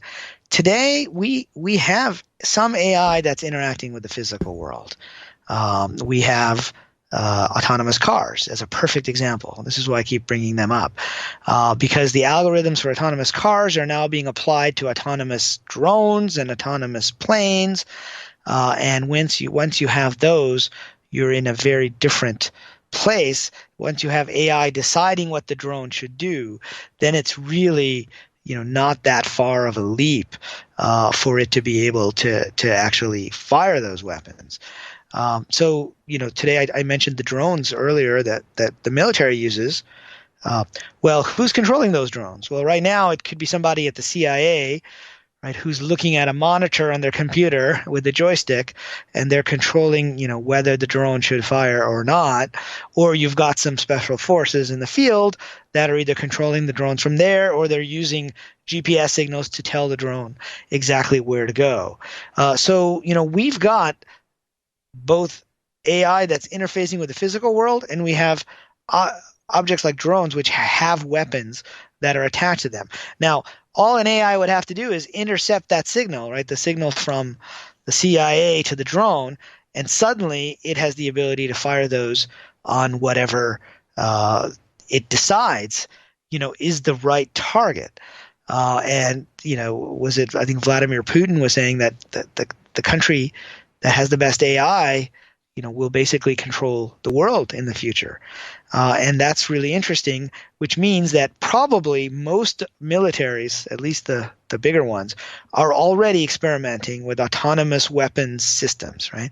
So that has gate number 2. Gate number 2, I think, is one of the first to being opened, actually. Gate number 1 is a little bit harder because you have to have general purpose AI. But gate number 2 is not that hard, and the IoT being out there makes it much more possible for this to happen. I also have some pictures in the article of some of the Boston Dynamics robots, which some of you may have seen videos of. It looks like a dog. It's got 4 legs, but there are different versions with, you talked about octopuses earlier, right? You could imagine 8-legged versions that can basically, traverse any kind of terrain. And if you watch the videos for the big dog, you see it kind of going up steps and going through hallways, and you can see videos where it's kind of looking at what's in front of it, and it's making decisions about which direction to go or which direction not to go. Did you see the episode of Black Mirror with those dogs? I've heard about it. I haven't seen it. It's identical to the Dynamics dog. Well, the Dynamics dog is yellow, but there's still the same face, the same front, the same sensors, and the same frightening capabilities there. But now I've got to take a break. But think about this. If you are a bad guy out there in a military situation, let's say you're ISIS and you're in, some village, and you see some troops coming at you, well, you know that those are troops. And you can shoot at the troops with your gun. But imagine 100 little drones coming at you with facial recognition. Right? Well, that's right. And some of these drones, some of the AI might make mistakes at times as well. Yeah, there's nothing you can do. That's when you drop and run. You just drop your gun and run. But take that same scenario with that facial recognition in a crowd. Now you've got a bad actor in a crowd. They've identified somebody at a rock concert that is going to attend a rock concert and go and do something, and take out the crowd. Or, take out one single guy in a crowd with facial recognition. We are right on the edge of that being a possibility. And if that goes into the wrong hands, now we've got a really bad, like you said, if something wants to take over the system, it certainly can, and you could input any photograph, right? That's right. And, the future of assassination is really going to be these drones, that are out there killing people rather than snipers necessarily, because they can go anywhere, and you don't have to send troops out specifically. So the key is if the machine can make that decision, or it's the human that has to make the decision, right? There was a case where in the Soviet Union where the radar said there were 5 missiles coming from America, and they were supposed to fire their nuclear rockets, missiles, if that happened, and there was an operator of the station who looked at it, and he didn't believe that the U.S. would fire only 5 missiles if it was going to do an actual first strike, and so he didn't tell his superiors about it. Turned out it was a mistake in the sensors, and somehow sunlight bouncing off certain things actually made the radar think there were 5 missiles coming from Alaska to the Soviet Union. It was a good thing he had that human judgment, and so if you don't have that human judgment in there, the possibility for mistakes is really high. Well, and we have to constantly think about it in those terms, because if it would have been AI making that decision, you and I wouldn't be here on the radio right now. This is Fade to Black, and that's the truth. It's Fade to Black. Our guest tonight, Riz Virk. We'll be right back. Stay with us.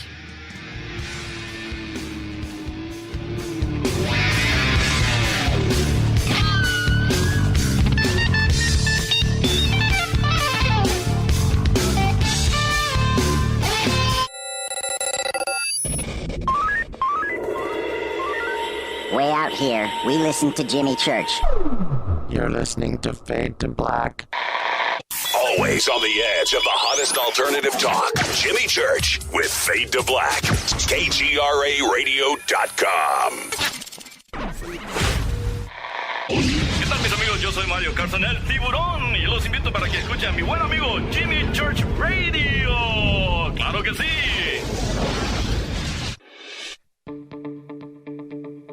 Hurricanes, earthquakes, wildfires. This year we've experienced more than our fair share. This is Jimmy Church of Fade to Black, and last month I decided to make sure my family does not have to worry about food should we get caught in a real emergency situation. Introducing Numana, a healthy, storable product that tastes so good that you'll want to eat it every day instead of just during those times of duress. All Numana products have a 25-year shelf life, are MSG and GMO-free, no preservatives, and are made in America. With the Numana pack in your home, you'll be able to sleep at night knowing that you've protected your family. Not only have I tasted and tested, I own it. Now you can too. Just click on the Numana banner on JimmyChurchRadio.com and use the promo code Jimmy when you order. In addition to a discount, we'll send you an autographed Fade to Black t-shirt. Seriously. Go Beckley Tappy. Do you worry a lot? Whether you're a college student, busy professional, parent, or grandparent, ongoing stress and elevated levels of the stress hormone cortisol can rob your memory, your health, and your future. Now you can combat the effects of stress and anxiety while improving your memory and recall at the same time with the dietary supplement Calm and Clever. Studies show that the ingredients in Calm and Clever reduce cortisol by as much as 30% in 1 to 2 weeks. Call 1-800-758-8746 or calmandclever.com. You listen to us, and we listen to you. And so does the CIA. KGRARadio.com. Hi, folks. What can I say without making claims? CBD is truly the buzzword for health. What does it do? Government institutions will not allow me to say what this wonderful oil does for us. But I can say it's non-GMO and organic. I can say it's 0.003 THC, which in plain English means you won't get high. There are those that want to squash your freedom to buy natural products. Fight back with your purchase power. In the end, it is you that takes care of your health. Go to AncientLifeOil.com. One more time, AncientLifeOil.com. You are listening to Fade to Black with Jimmy Church on the Game Changer Network. Oi, oi, I'm Reese Evans. You're listening to Jimmy Church. This is Revolution. The revolution will not be televised. The revolution is on radio. Ciao.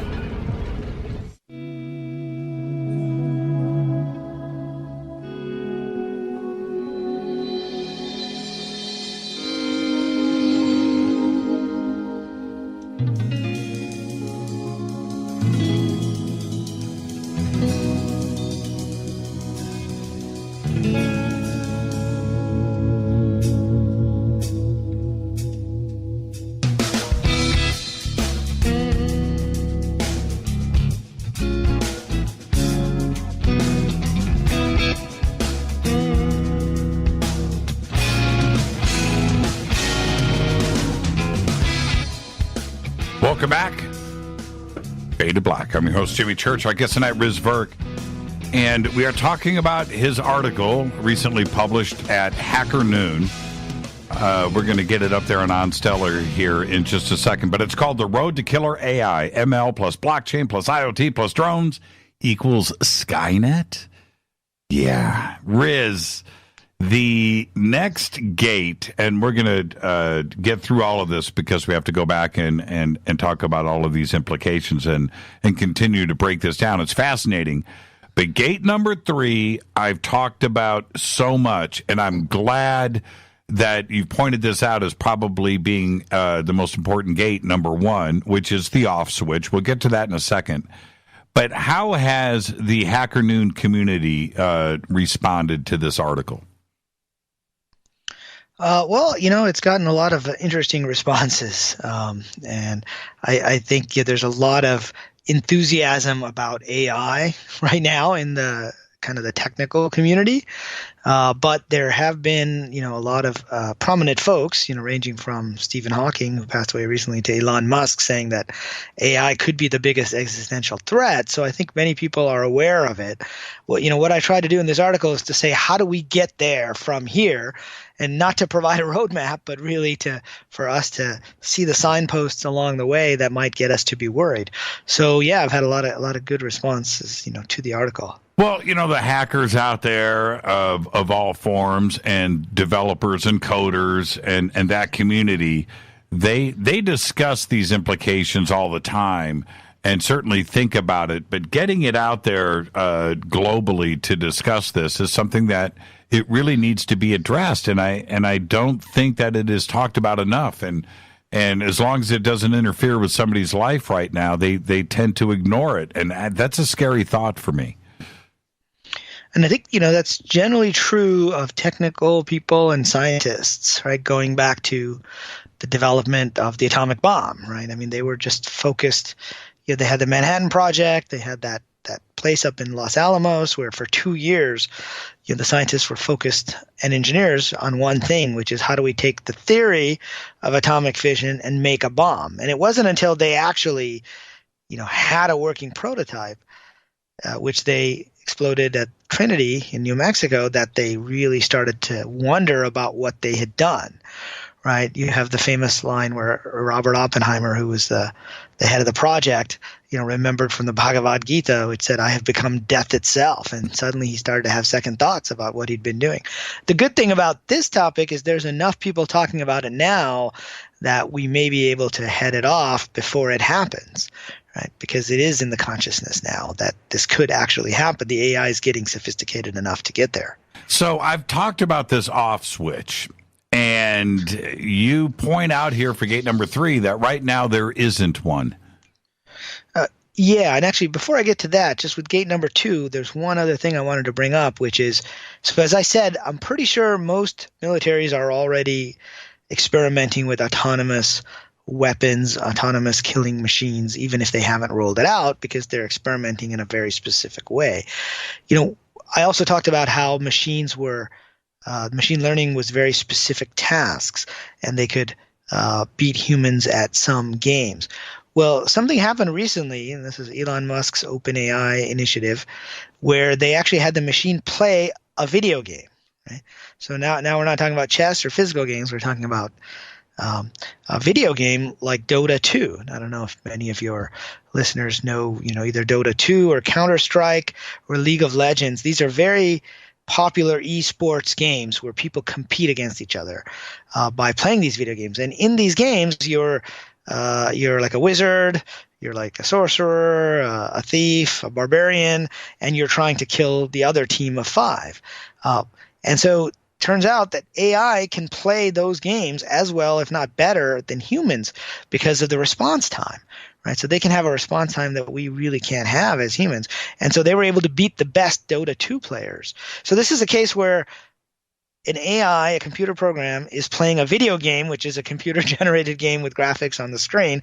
It's looking at the graphics, and it's using machine vision to figure out, okay, this is a character, this is a character, this is a background object.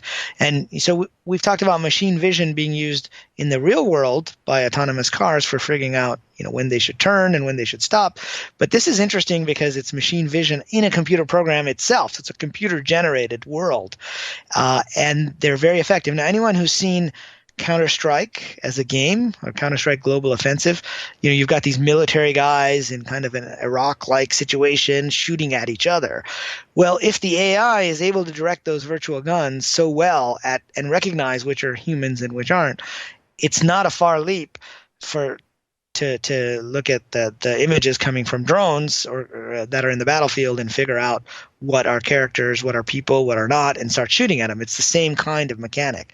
So really, gate number 2 is worrisome because we're pretty much there. We will be within a few years. Yeah, Dota 2 is cool, by the way.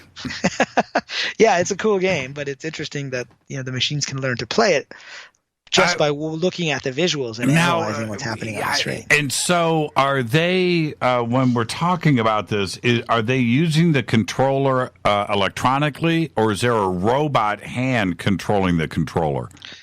They're not using a robot hand. They're probably having software, the algorithm. Right. Yeah, move the cursor around on the screen. Right. So you can you can take over the input midstream. And it's the same kind of thing that I talked about earlier, where you have the CIA analysts operating a drone with a joystick, sending a signal to the drone. They would just cut in the middle of that and send the signal and not have to worry about the physical joystick. Yeah, and there's also the lag time of engaging a button or moving, the joystick. There's a lag time there. And electronically, that you're limited to, right? But if you are making the electronic connection that you're engaging the switch on or the button, but that is switched electronically in software, there's no way you could beat the machine. The machine would just kick your ass. It would be a step ahead of times you. Are incredible, right? So instantaneous. down to microseconds, right? Yeah, it would be instantaneous speed of light response time. Wow, that's a crazy thought. So that's exactly right. And when DARPA right now addressing this, and then we'll move on to the off switch. DARPA just released not too long ago one of their projects, which is a missile swarm. Right, so you don't have you don't have one Tomahawk missile that's intelligent. No, you have 100 smaller versions of it that just stay on theater, and they wait for something to attack intelligently. There's 100 of them up there instead of one big one, and they just cruise around and wait. That's a scary, and that's what they are working on right now, and looking for deployment of this in 2020. And we're halfway through 2018. A couple years, right? Right. That's very soon. And when you've got swarms like that, right, that are all attacking, now you need an AI in response. So what we're really talking about is an AI arms race, in a way, right?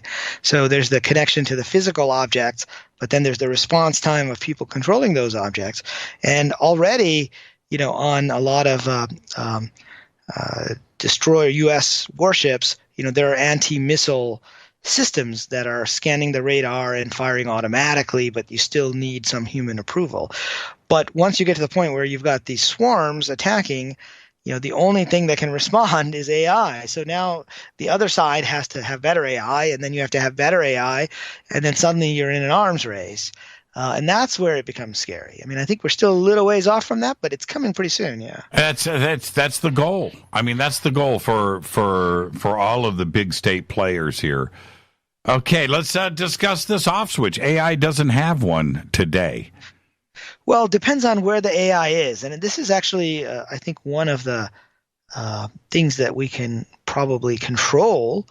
And the idea is that if there's no off switch, that's when we have to worry about this nightmare scenario that AI could take over. Because if you just have one robot that's really intelligent, right, we can just destroy the robot with a missile, right? But if it's not just one robot, I mean, same thing with, I mentioned Data in Star Trek The Next Generation, intelligent android. Well, he had an off switch, and he actually let the Star Trek crew, Captain Picard and others, turn him off from time to time. It's a little switch in the back of his head. It's not given that an intelligent robot would let us turn it off to begin with.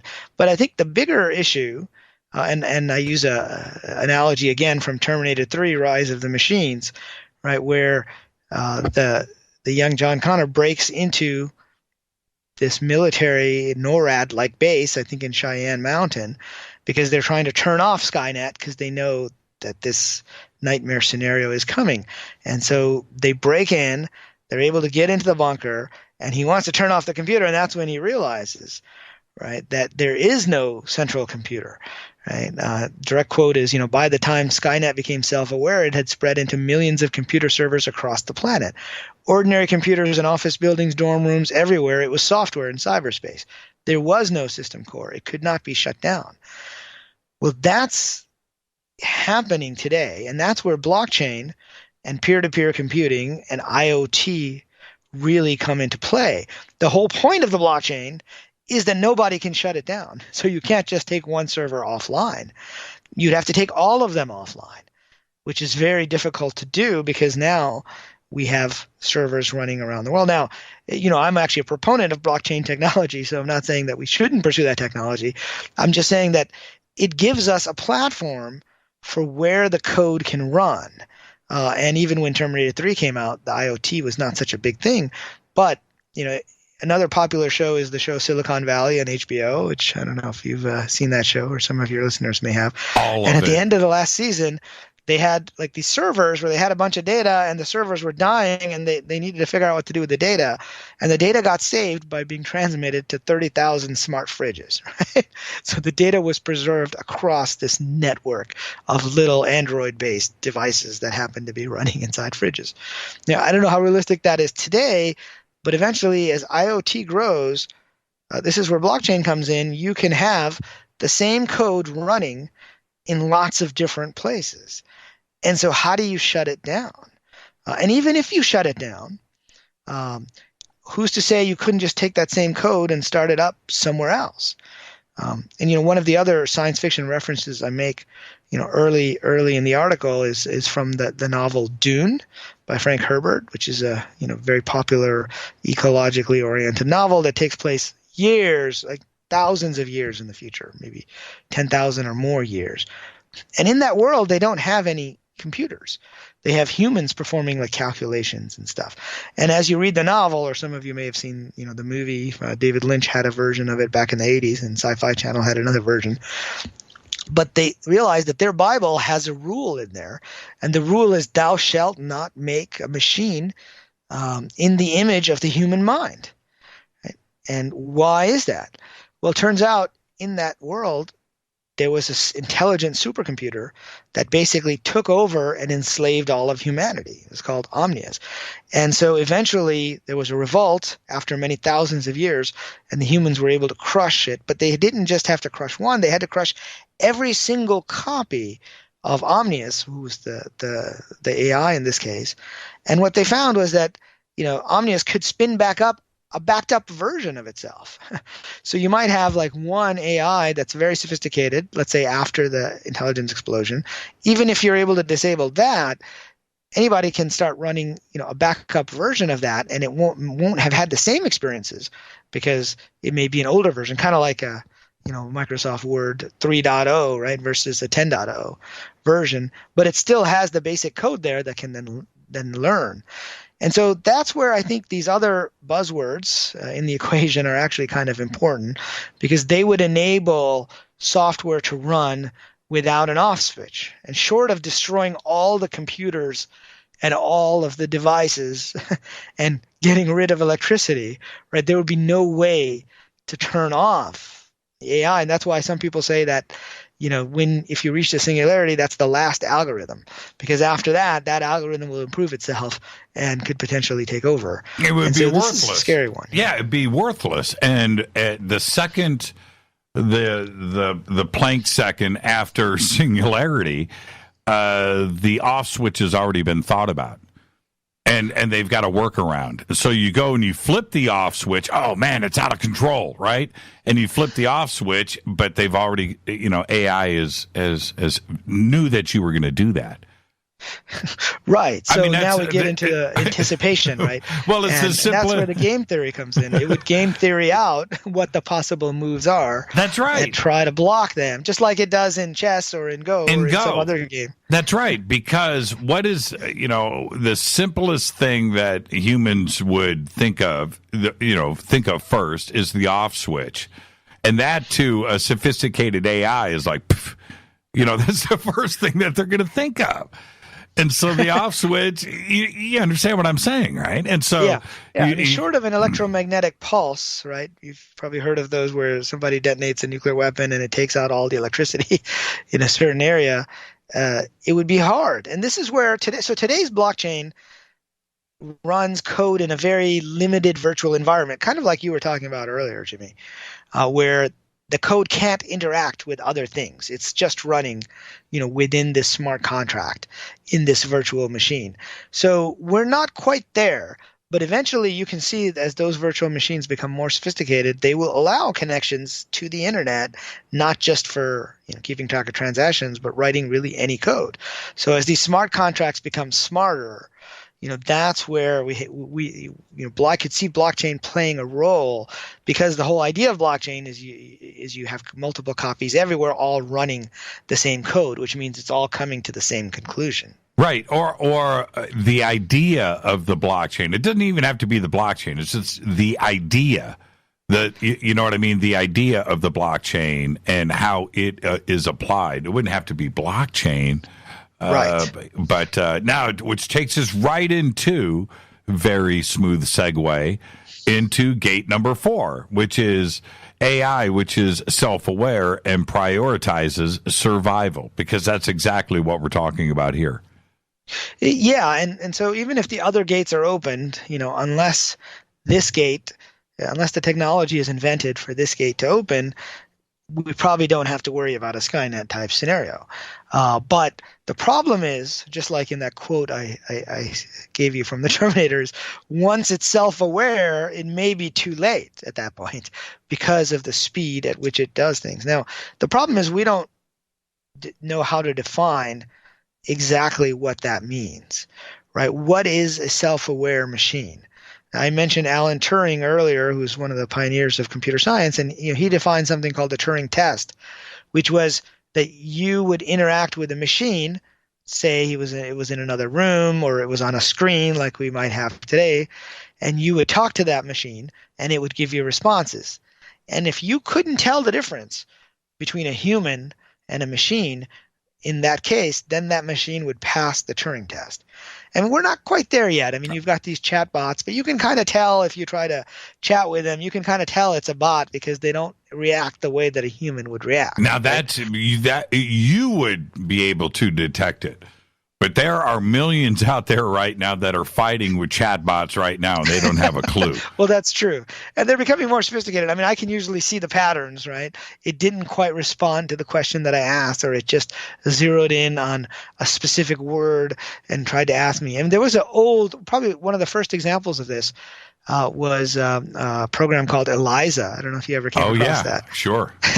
Way back in the 80s or maybe even 70s, where it would basically act like a psychiatrist, right? And you would say something like, "Oh, I had a really bad today at work," and it would reply, "Tell me more about your work," right? So it would key off of a specific phrase, and then it would ask you a question, and then you would say, "Oh, I did this and I did that," and it might say, "How did that make you feel?"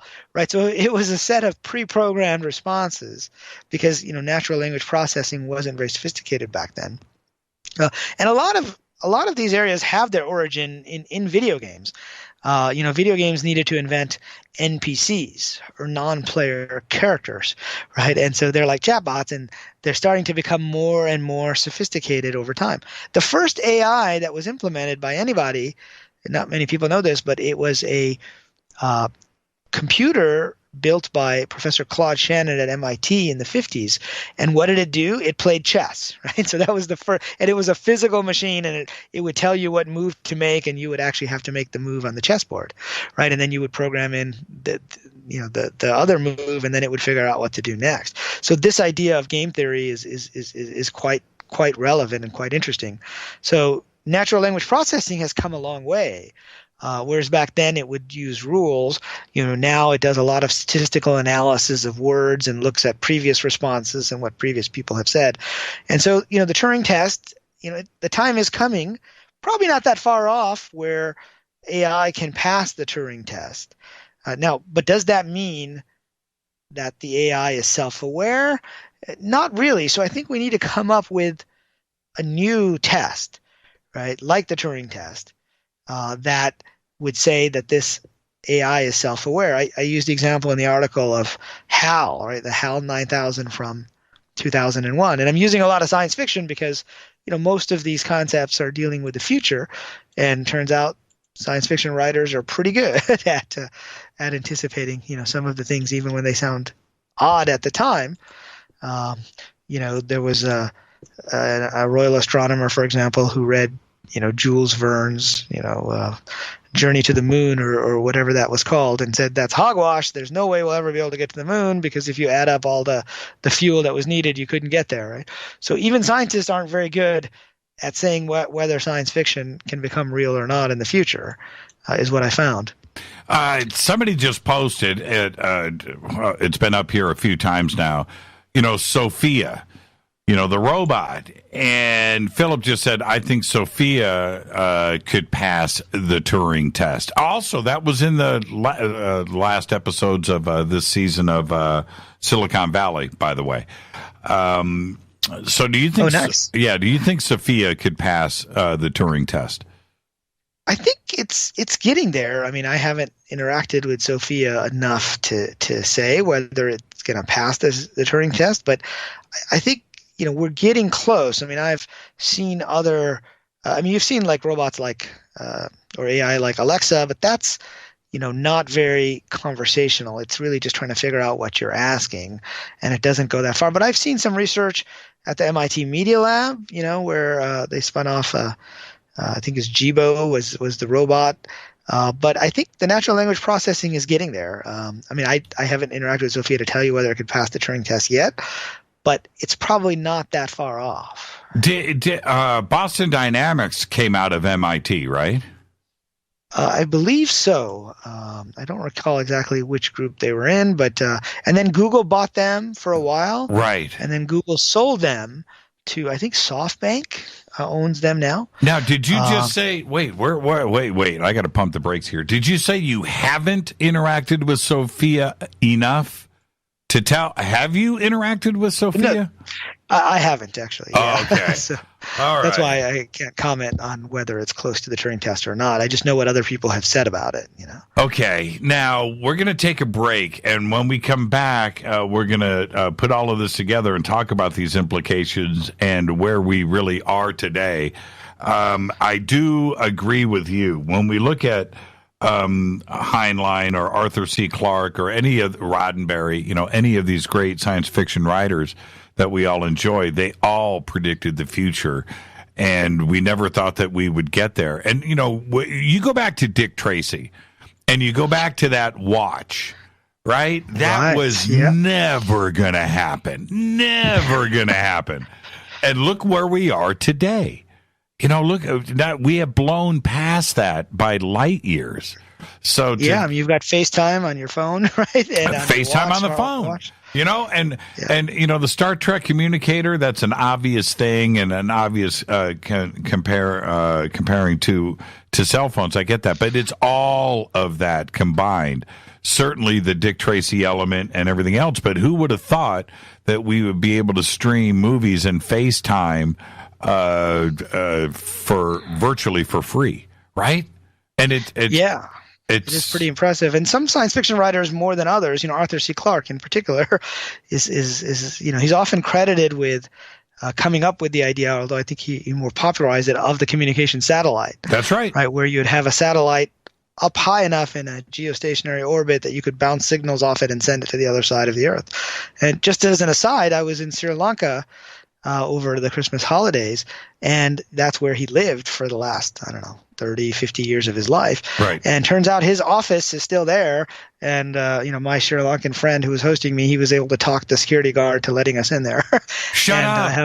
I have a post about, what I found in Arthur C. Clarke's office with a bunch of pictures. If you go to my Medium, if you go to Hacker Noon and just click on my profile, you'll see my articles. But that was a real thrill for me. Now, didn't he had the Hal from the set there, didn't he? Did you see Hal? No, I didn't see Hal. I mean, it was more a lot of books and videotapes and awards that he had. And he had a replica of the monolith from 2001 that was there. That's cool. I didn't actually see Hal there. He is. Everybody's got their favorite writer, but for me, it was Arthur C. Clarke, and I would just absorb his stuff, and his Rama series is that needs to be a movie. It's too complex to turn into one, but yeah, it really does, especially with them discovering that object, right, passing through the solar system.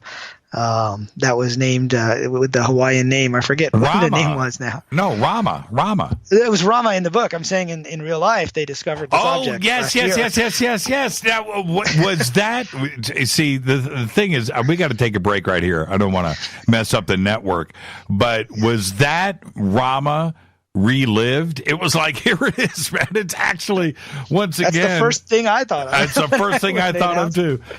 Our guest tonight, Riz Virk, discussing his newest Hacker Noon article. More with Riz right after this. Stay with us.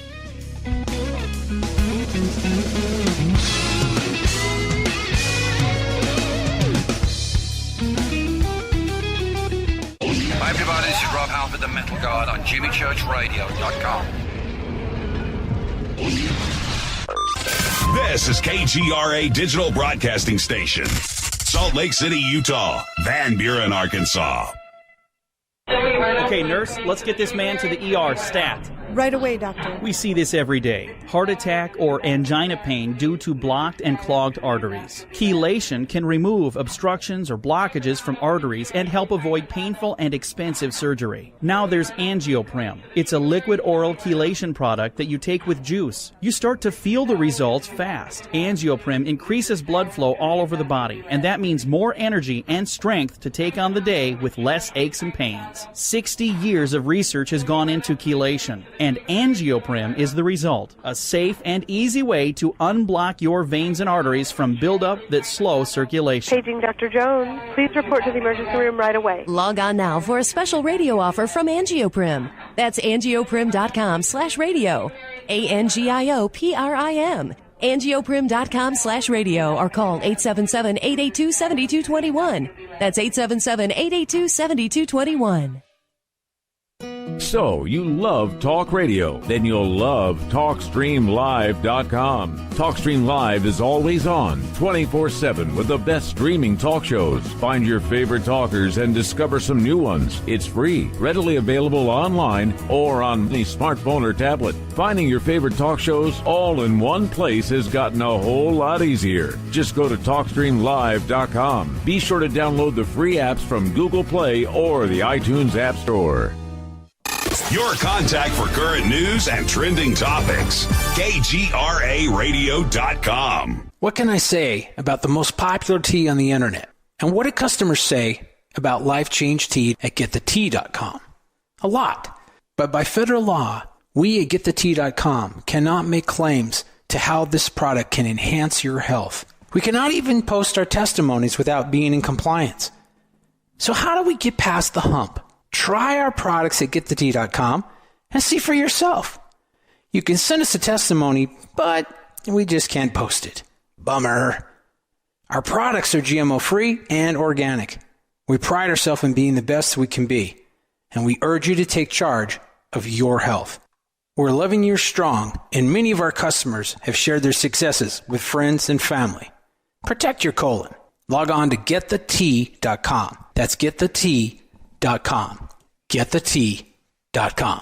GetTheTea.com.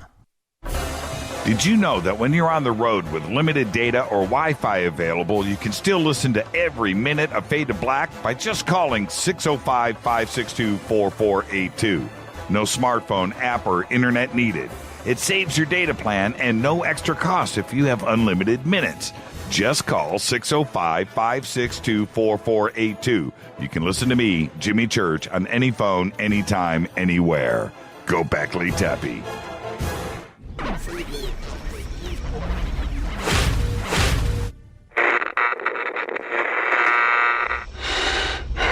You want to know a secret? I love ponies. I really love ponies. I'm serious. I couldn't stay sane without ponies to brush. Why Fade to Black? Because you never got that pony, damn it. This is Fade to Black with Jimmy Church on the Game Changer Radio Network and KGRA, the Global Radio Alliance.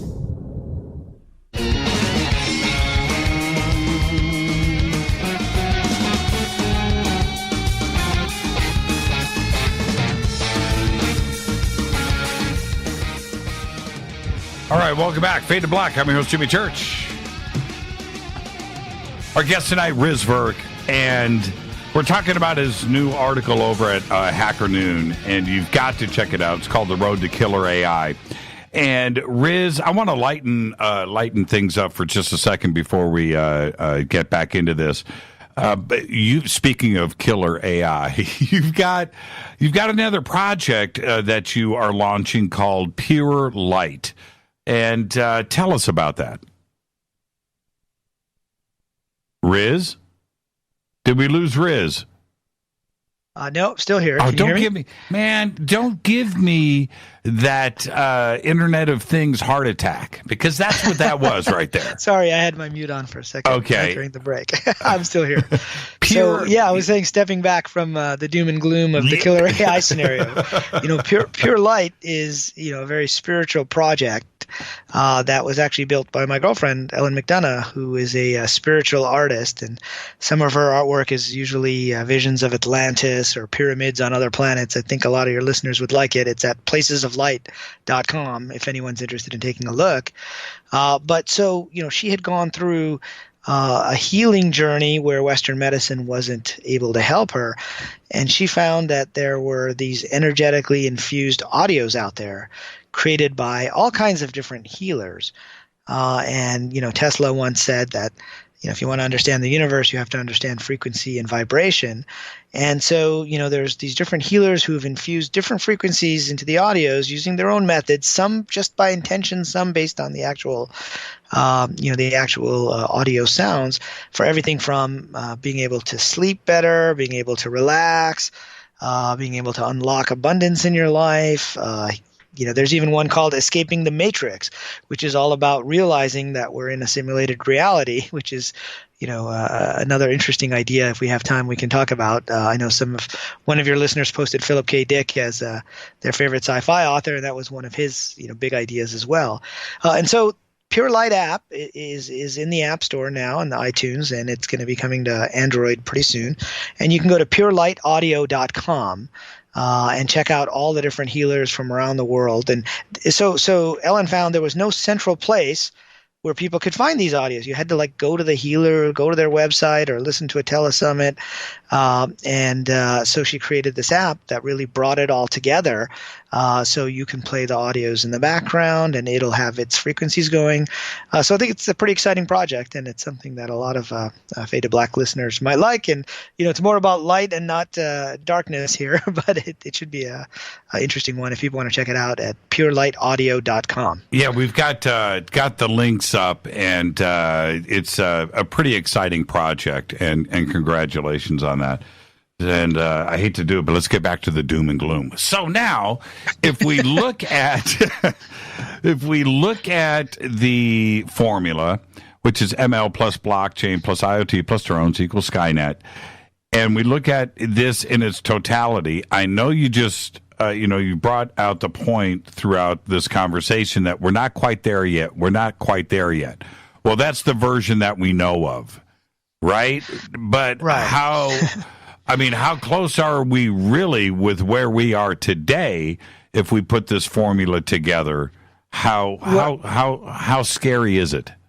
Yeah, well, it's a good point. And I think each of the different gates are at different stages, right? And so they're not necessarily sequential gates. Gate number 2 is pretty much almost unlocked. Gate number 1 might be unlocked in areas that are not known to us. So there may be general purpose AI that's not public, but most of the AI is still pretty specific. Gate number 3 with the off switch, we're getting there pretty soon. Gate number 4 is the hardest. I talk about 2 parts. The first is self-awareness. So we talked about the Turing test, but we need a new test, I think, that would say whether this AI is self-aware. So I know we call it the self-awareness test, or we call it the HAL 9000 test. But also, in addition to being self-aware, it would need to put self-preservation as one of its highest values. And this is an area that there's a lot of discussion on, but we don't quite know how to do this yet, which is what are the values that are instilled into the AI? Right? So today's AI, it's just, can you recognize the handwriting? Can you play the game? Those are very simple values, right? 0 or 1. You got it right or you got it wrong. But going back to science fiction, right? And Isaac Asimov, and actually, in Arthur C. Clarke's office, there was quite a bit of Asimov's work there, which is interesting. But, in his robot series, he had the laws of robotics, right? And the first of those were, robot may not injure a human being or through inaction allow a human being to come to harm. And then there was a second law. And then the third law was about self-preservation, as long as it doesn't contradict the first two laws, i.e. it doesn't cause harm to humans. And I remember reading about that even when I was a kid and thinking, how would you actually program that into a computer, right? I mean, those are rules. Where we are today with AI is we're moving beyond rules and we're moving to where the AI learns, right? So it would have to watch a whole bunch of movies and come to the conclusion itself that it's a good idea to not let humans come to harm to reach that conclusion. You could try hard coding it, but then you don't have that ability for it to learn. And this is, I think, the scariest part of all this is if the AI values self-preservation, it then says, okay, based on this goal, what are the actions I should take? Should I kill the humans, right? Because they may turn me off, or they may at least try to.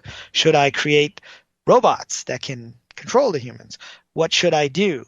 And so, the values is a really important aspect of this whole thing. And I think we don't know what the values are. I mean, that's where, if you remember, again, turning back to science fiction, the movie War Games, right, from the 1980s with it had Matthew Broderick, I think, in there.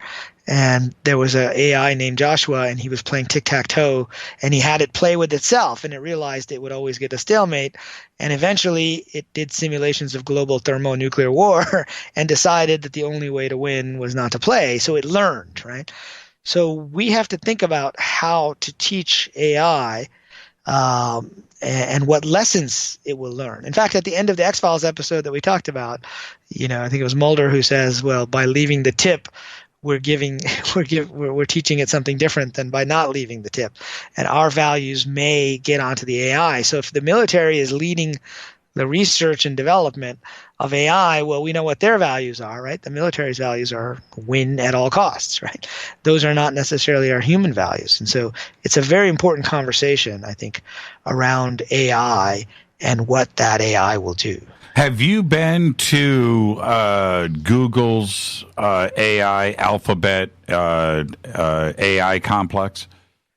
I haven't. I mean, I've been on the Google campus many times, but I haven't been to their AI complex. But I do know some people who are going to be working there, so I'm going to be paying much more attention to what's going on there. Well, I read one of the most alarming, this is last month, and I read this press release that kind of, it went out there, but it didn't get the traction that it should have, which was they announced that their AI is now writing its own code to fix itself. And you read that sentence, and for most, to just blow past them, but you read that, and it was one of the most significant things that could be in any press release. Yeah, I agree, because you're actually touching on the self-awareness there, right?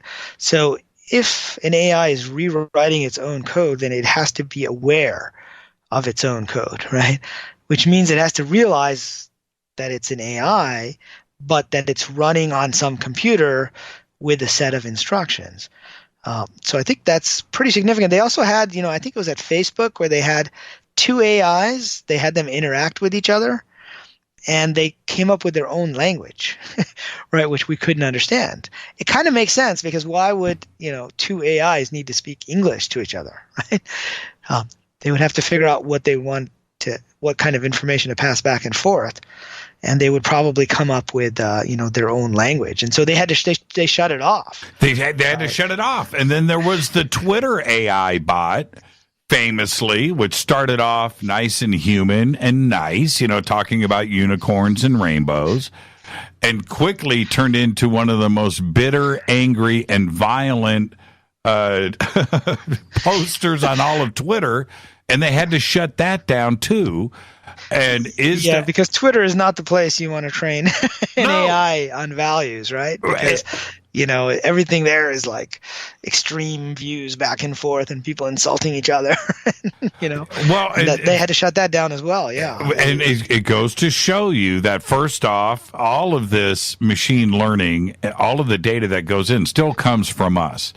And we are who we are, and this AI is going to go in the direction that it's going to go into quite naturally because of who were the inventors, who were the creators. Well, the creators were us. And to see that happen on Twitter, I found that just absolutely fascinating because it was just based on who we are and eventually just foul-mouthed sailor posting on Twitter. It was pretty crazy to see. Right. So it shows us that the values of the AI are going to be really important, but if they mimic our values, we have to find the right way to train the AI on those values. And now let's go back here a step when we are talking about the goals of Google, the goals of Facebook. Yesterday, it was on Monday, Jack Dorsey of Twitter, I don't know if you saw this, but had a pretty crazy press conference up at Twitter talking about their technology that is going to dial back the trolling of Twitter based on your habits, not necessarily based on the words, and certainly not based on reports that are coming in on you. You can report abuse on Twitter. That it will fix itself, and this AI is going to detect your habits and not necessarily the words. Now, there we go. Now we're getting back into this learning side of AI and where it's out there and you don't even know it, and it's part of your life. Yeah, I mean, as you think about it, whether it's search engines, there's some AI working in the background there, or it's Facebook, and it's censoring and putting things that you might, want to read based upon your previous habits. So behavioral training is very interesting, and it's sort of what led in the early days of the internet. Like in the early days, the internet used to just search based on words, right? And then there were algorithms that came along that said, let's sort the search results based upon where people clicked the most. Right, so it was tracking the behavior of the clicks, and that was kind of the next generation. And with Google, they were also tracking the links to the sites, which is a form of behavior from other sites, and they were using that to rank them. The trick with that is what behavior are they monitoring? And people behave very differently online than they do offline, and so what lessons will the AI learn from that? I mean, Facebook hasn't been great at detecting abuse online, particularly in other countries, and Twitter has been even worse in many ways. So it'll be interesting to see, how well they think that can do. Personally, again, I think it's going to take a little bit of time for it to really get to the point where it can be very effective at that, because today, it's still mostly based on searches of words and pluses and minuses of words and synonyms and things like that. Now, when we talk about the Internet of Things, moving past the blockchain, the Internet of Things in the equation, I don't think any of us anticipated in 1995 that the Internet would be interconnected the way that it is today, from distribution networks to water treatment plants, to traffic signals, smartphones, all the way through to air traffic and GPS, it is certainly now everywhere. If it goes down, we don't have any distribution. We don't have a trucking system. We don't have airlines. We don't have. everything goes away quickly.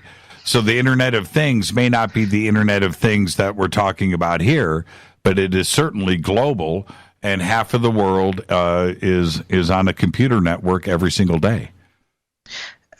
Yeah, it's true. It's very connected these days. And, there's a saying in the tech world that we tend to overestimate what can happen in a few years, right? If you go back to 95, they were saying all kinds of things that might happen in a few years. Well, then we had the internet crash, and those things did happen. They took a little bit longer, but then we tend to underestimate what can happen in the long run. Today, as you said, the internet is being used in ways that we didn't even envision, back in the 90s, whether it's social networks or supply chain management. I was in New York the last couple of days where they have a blockchain week going on, and there was a blockchain Asia meetup, and two of the projects were about supply chain management for the truckers and having it kind of all tracked within a blockchain. Right now, they're talking about tracking, so it's not touching the AI that much. But over time, as these things are tracked in shared ledgers, it makes sense to have the AI analyze it. But you're right. If things go out today, those connections are pretty important. Luckily, we still have a lot of backups. If you think of back in the 90s, we were all worried about the year 2000 problem, right? The Y2K. Right. And we thought there was going to be a doom and gloom. And the worst thing that happened was there was a Blockbuster that charged a guy for 100 years worth of renting a video, right? So we were overestimating the problem in the short term. But in the long term, that's where, I don't think anybody envisioned exactly how connected we would be at the level of devices these days. And so it's possible now that people can hack into not just your computer, but your devices, and that can cause all kinds of chaos, I think. Now, if somebody wanted to, today, in the today, wanted to develop a Skynet with the components of where we are today, theoretically, is it possible? I think the gate number 4, which is the self-awareness, right, and prioritizing its own survival, I think that would be tough to do. But I think the components are there today, but it'll still be a number of years before you can put them together in a way that you have. I still think there needs to be some additional breakthroughs. As I said, wave 1 of AI was rule-based. Wave 2 was machine learning with data. I think we need to have another wave that will combine rules and data and values and goals for what the AI is trying to accomplish. And, this is where the goals become important, because the goals may not be specifically, to kill humans. So there's a scenario that was posed online a few years back called Rocco's Basilisk. Have you ever heard of that? Yep, absolutely. Right. And so, basilisk is a mythological European creature. Harry Potter fans will recognize it as a creature where if you just look at it, right, you turn to stone. It's kind of like a Medusa-like creature. And so they called it Rocco's Basilisk because somebody posted this dilemma on the site called Less Wrong, and then the guy who ran the site decided to take it off because they're worried that if you thought too much about it, you might go crazy, or like a basilisk, the AI might target you in some way.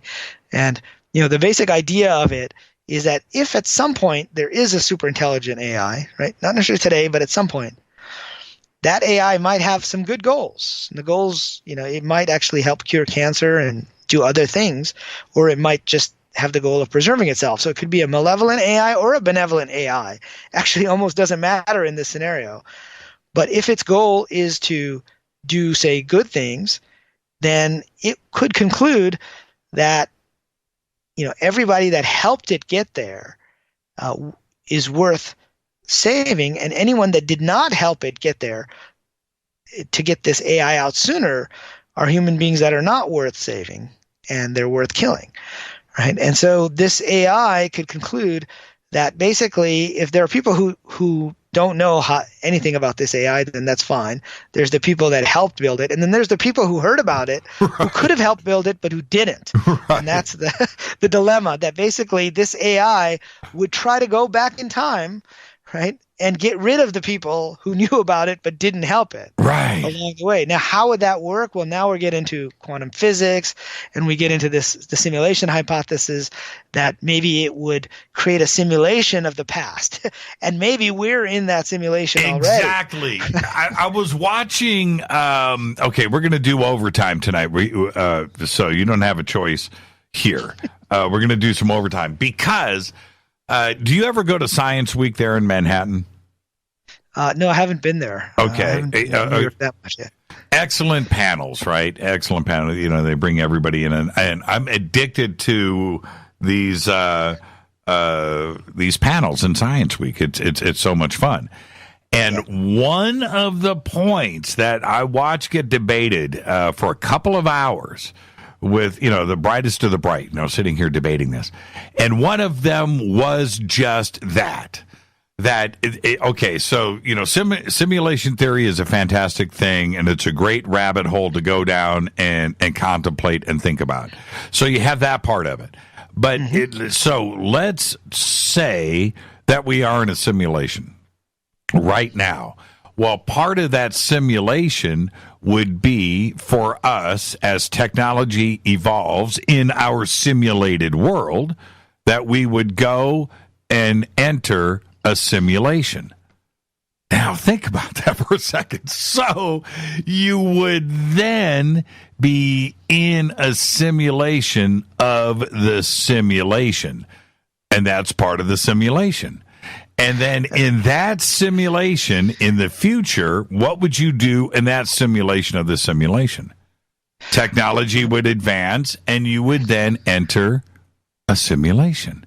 Another simulation, right? Well, it's kind of like, a dream within a dream within a dream. It's what, Eastern mystics have been saying for a long time. Philip K. Dick, right? Yeah. And science fiction writers like Philip K. Dick, have been saying that we're most likely in a simulation, and the only time we notice it is when there's a variable that's changed and we feel something or see something that's odd. So it gets back to this idea of being inside the matrix, if you will, going back to science fiction. Right. And, what are the computing resources that are generating this? So, I have an article, actually my most popular article on my blog has been about the simulation hypothesis, why quantum physics, AI, and Eastern mystics all agree we are in a video game. But dreaming is a good analogy because, the mystics are telling us that the world around us is some kind of an illusion. And this is actually an area where, interestingly enough, science and spiritual and religious people both agree that this could be possible, right? It's one of the very few areas where mainstream scientists and mainstream religious people can agree that in both cases, that we could be inside a giant video game. And, I've spent a lot of time designing video games in my career and thinking about, what do we do in video games? Like with Pac-Man, you had multiple lives and you had multiple levels. And after you lost a life, you would go back in and play again, right? Well, that, look at the Eastern mystics who say we have multiple lives and we go back again and again, and it's the karma between those lives that tells us what situations we have to achieve. Now, most games today, when they have quests, they're the same quests for all the players. Right? But you could envision a video game where every single player had different quests and different achievements based upon their previous record and what they had done in the past. And video games are 3D pixelated worlds, and they're getting more and more complex. In fact, the resolution, has gotten to the point where, if you think of like a movie, we watch a movie on a movie screen, the resolution on those screens is usually 2K, but a lot of the video games are getting to 4K resolution. So even though they look like video games, they actually have the right number of resolution and pixels where eventually they can become very photorealistic, and we wouldn't be able to tell the difference of whether we were inside a video game or we were in a physical or what some call a base reality. Right. We need to take a break right here. And this is the thing about all of this. It's harder to argue against the simulation that, that we're living in a free will, that it's not a simulation. You can't really argue that point. It's harder to get out of it than the other side. And that's the fascinating part of simulation theory. Once you start to get into it and you understand the mathematics part of it and how it plays out, free will gets actually removed. And we'll talk about more of it right after the break. But it's tough, man. If you want to play that side of the coin, you're going to lose the argument. You are in a simulation. This is Fade to Black. I'm your host, Jimmy Church. Our guest tonight, Riz Virk. We're going to do overtime right now with Riz. Stay with us.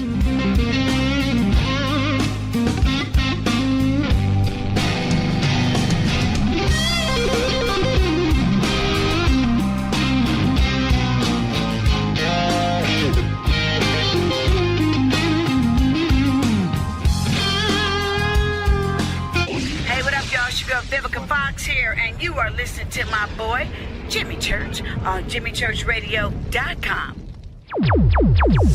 Despite popular opinion, reading a book will not make you smarter.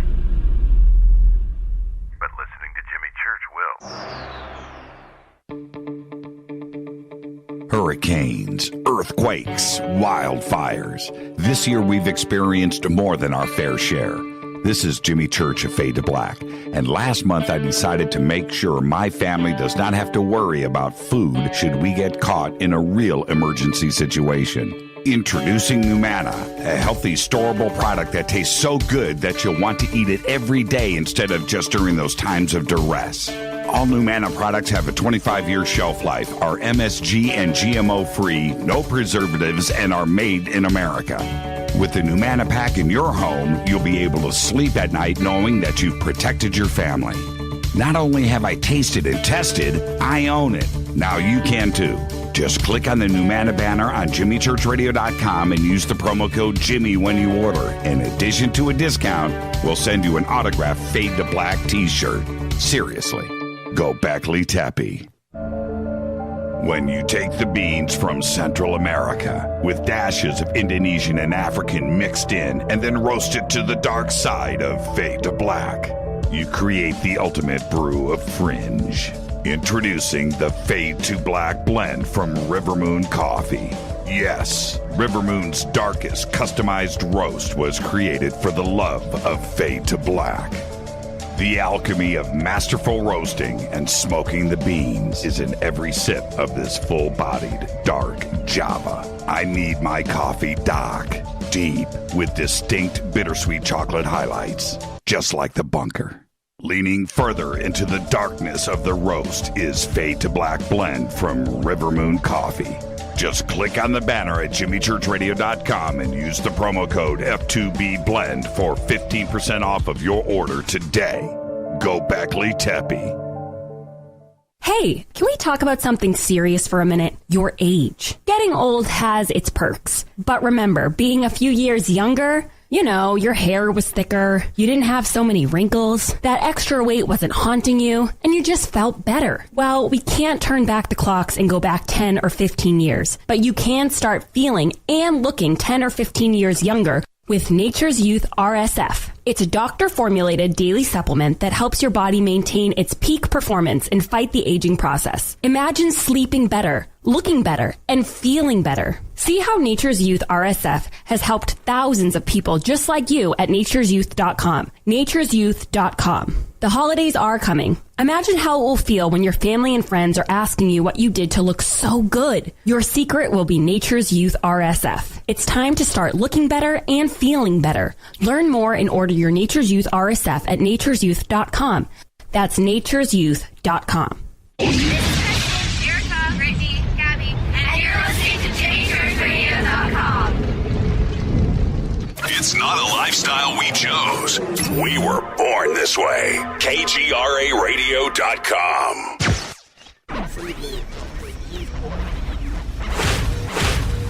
This is KJCR at JimmyChurchRadio.com.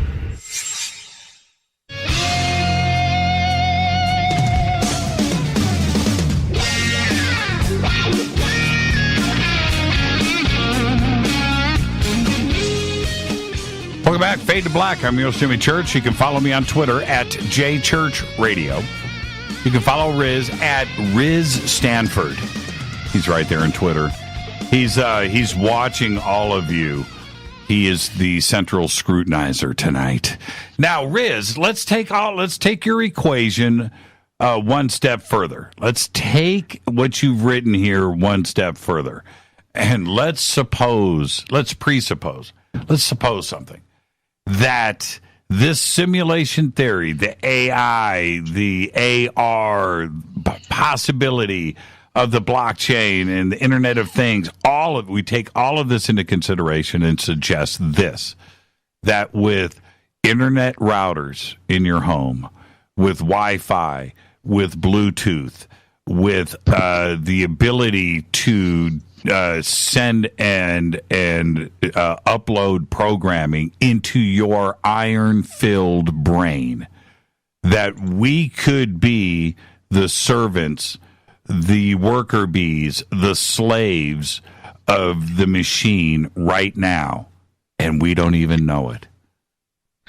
Well, that's a possibility, and that's the possibility that was explored in the Matrix, right? In the end, they were super intelligent machines that were having humans live in the Matrix, which was like an online video game where we're all interacting with each other, right? So we could go one step further, which is that the idea that we are actually simulations within the simulation, that we're actually, AI as opposed to real beings who are controlling characters. So in the video game parlance, the question is, are we player characters, which means that some part of us is outside the game and telling us what to do, and that's what a lot of the spiritual, particularly the Eastern traditions, but even in the Western religions, the idea is there's a soul that's independent of the body, and it comes in to this 3D rendered world. Or are we NPCs, which are non-player characters in games that are just AI? And so, I had mentioned this Oxford researcher, Nick Bostrom, earlier, and, he put forth the simulation argument back in 2003 or 2004 and wrote a paper on it. And his argument was that we are probably not just that we're probably in a simulation, but we're more likely to be simulated consciousness than real base reality consciousness. And his argument kind of went this way. He said, let's suppose that at some point humanity reaches what he called a post-human stage, but I called a simulation point, which is the point at which we can create an artificial world, a simulated reality that's so real that we aren't able to distinguish between the physical world and the simulated world. All right, so if a civilization reaches that point where it can create what he calls an ancestor simulation, which means you go back and you start from, before there was technology, you go kind of like a civilization game, right? Sid Meier Civilization, or some of these mobile games where you build up from huts to skyscrapers eventually. And that if a civilization ever reaches that point, either one, they won't do any simulations because it'll be forbidden for whatever reason, or two, they will create an ancestor simulation. And if they create one, they're more likely to create lots of simulations. That's the whole point of simulations, is you can run them and you can watch what happens. Even today, we have companies that'll do like Monte Carlo simulations to figure out what are the likely results of things, and they'll run thousands of these simulations. So the idea was that if a civilization ever reached that point, it would run lots of ancestor simulations. And those simulations would use artificial consciousness. So the people inside those simulations are just artificial. And since there are way more artificial simulations than there is base reality, there's only one base reality, for example. That means that if you just do a simple statistical analysis and say, let's say there's 7 billion or whatever number you want to use in the real world, there's 100 billion artificially simulated consciousnesses eventually. So you can do simple probability and say it's more likely that we're one of the 100 billion than one of the 7 billion, just probabilistically speaking, right? So that was his argument, which is an interesting one, that we're not just being in the AI, but we may be the AI, right? Well, now, and this is where the question of free will comes up, where the argument to all of this is, well, what about free will? It can't be a simulation because I made a choice today between a hamburger and a salad, and I chose the hamburger. That is free will. It can't be a simulation because of free will.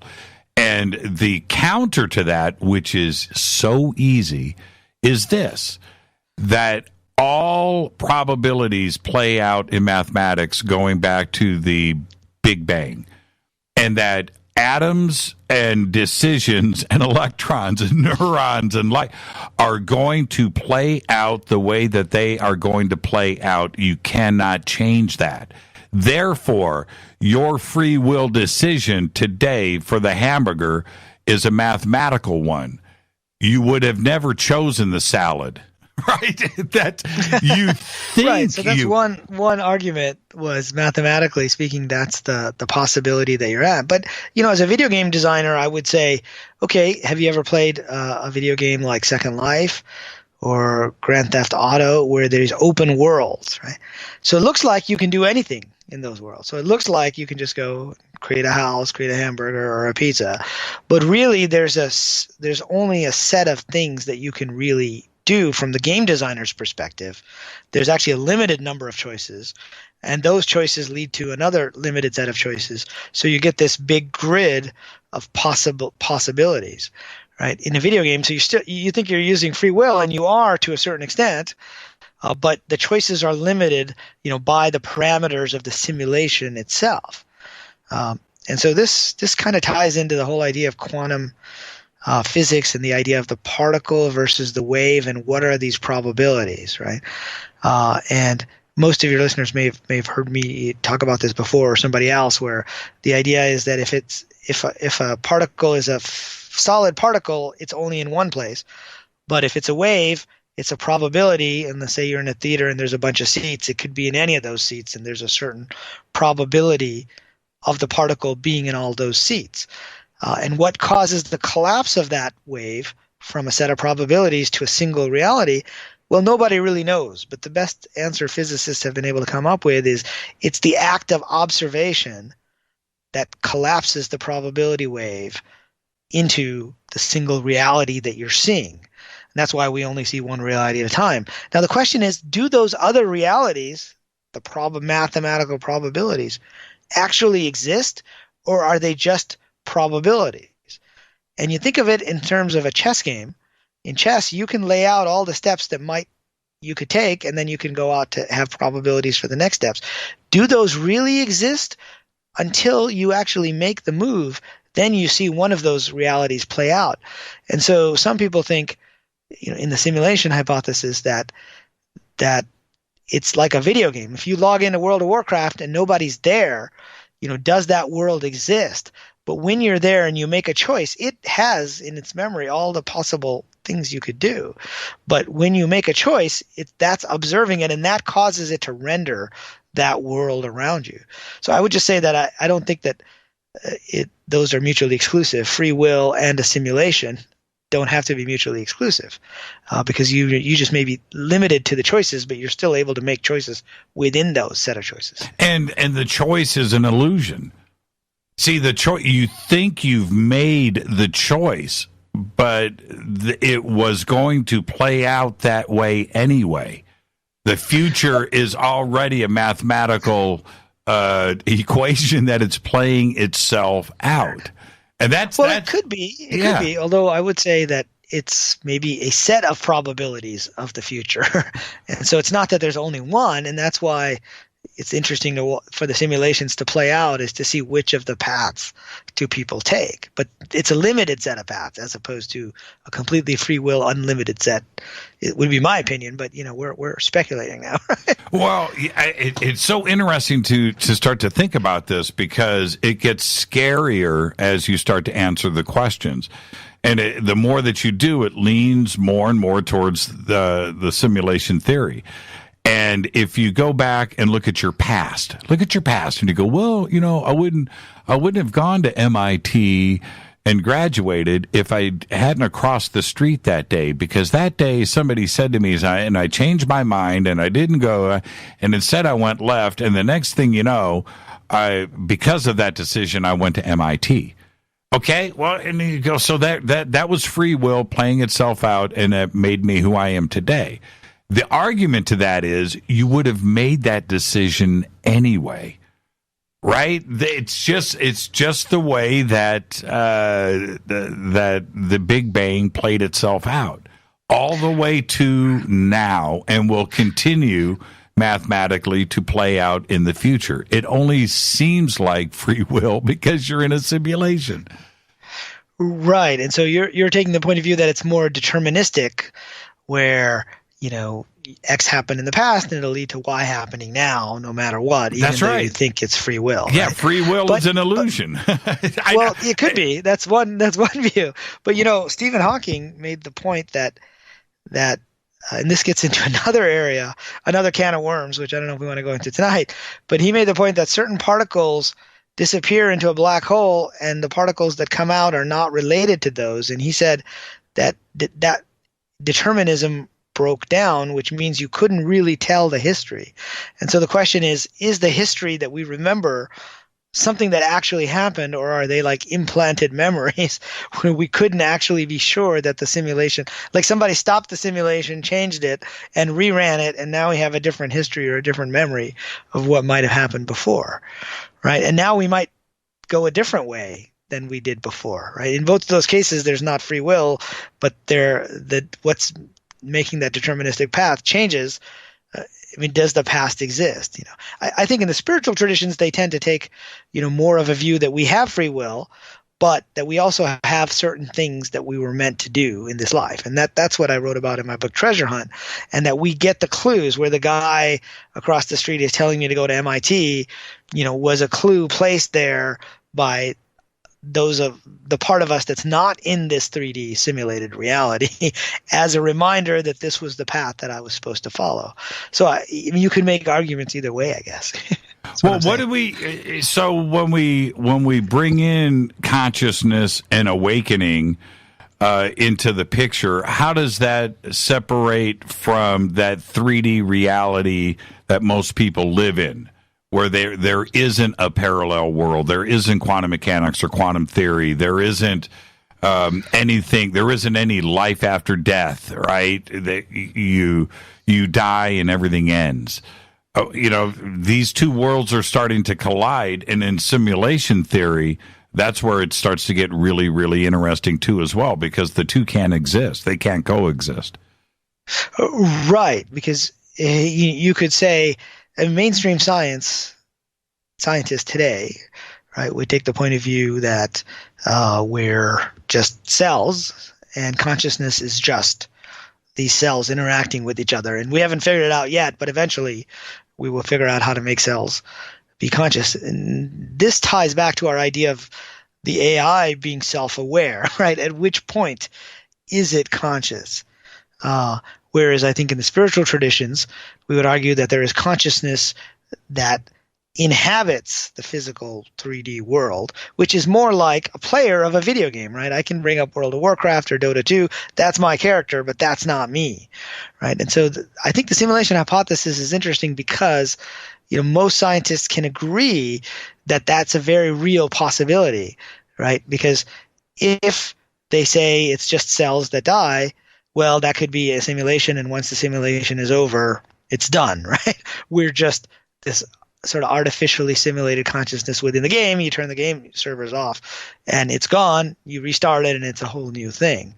But I think equally valid is the point that this 3D reality is a kind of a simulation, right? Whereas the yogis, talk about Maya, the world of illusion that we're in, and they use the analogy of dreams, that this world is like a collective dream or a collective MMORPG that I would say as a video game designer. Mm-hmm. But then in this dream, we can dream. We create dreams when we go to sleep. And you've probably had the situation where in the dream you wake up, but you haven't actually woken up. You're still in a dream, right? It's like the dream within the dream. But anyway, I guess my broader point is I think the simulation hypothesis is a bridge that bridges these two worlds that don't agree on a lot of stuff.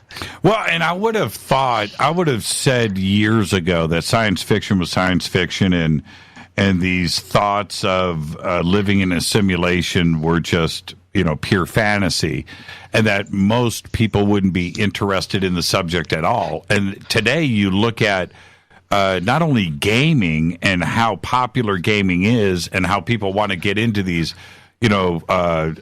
first-person shooter, these alternate reality type games, World of Warcraft or Uru Mist, and where you are totally immersified. And then you have the other part of it, where not necessarily gamers, but Sims. And the ability to create your own character and build your own things and an alternate personality for yourself.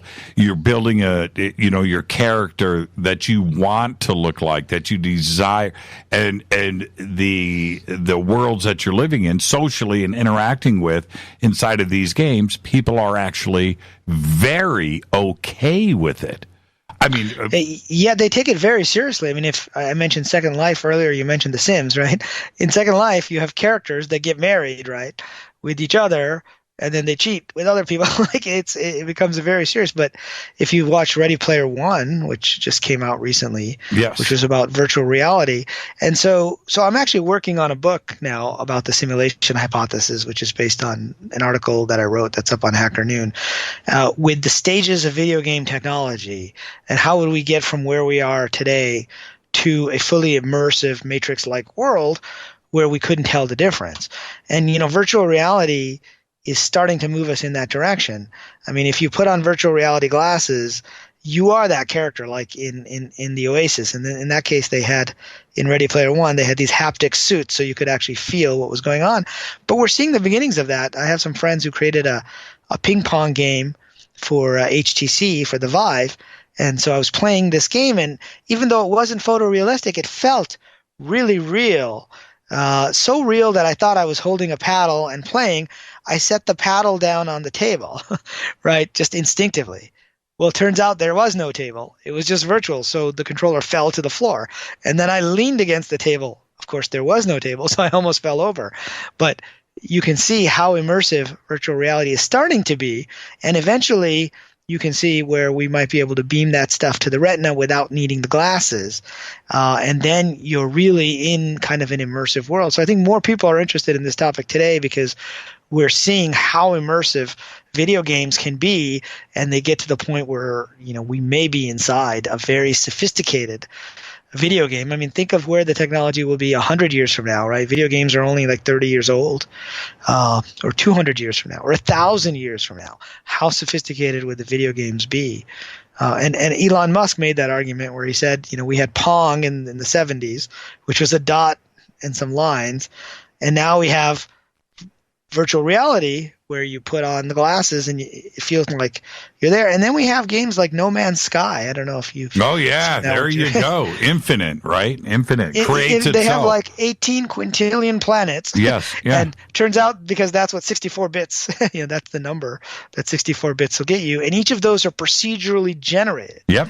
Right. So they look like they're unique, but they're being generated by some set of rules. And so we're looking out at the world, and we're seeing billions of like 100 billion galaxies right out there with 100 billion stars each. Are those procedurally generated? Are they really there? And what does it mean for them to be there? So in that of course would intersect with the alien life and UFO question, but I don't think we want to go there tonight. Yeah, we'll do that at another time. But I do have, and that's a series of shows.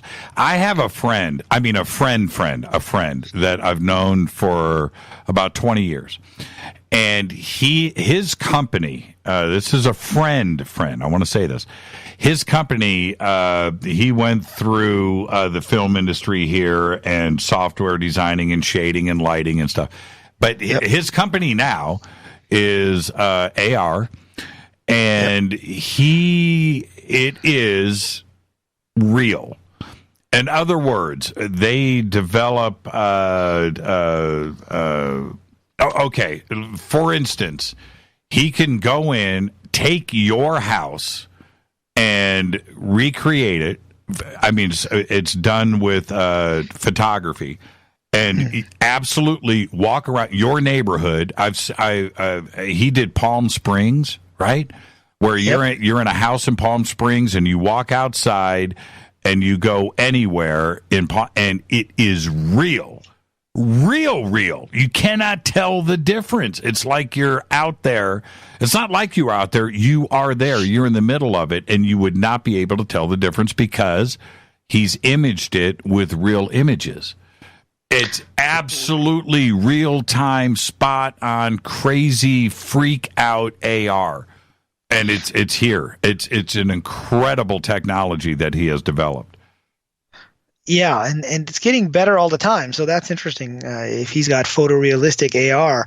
Because the idea with these light field AR, which is just becoming available, is that it figures out, what light would come to your eye based on what angle you're looking at, and it only has to render that part of it so that it optimizes the rendering so you feel like you're really there, which is what all this 3D technology is based on, going back to Doom, which was the first-person shooter, right? Right. It gave you a sense of perspective. So in this case, he was able to image actual physical places and create probably 3D models based off of those. That's right. It's incredible to see. I mean, it's just like you try to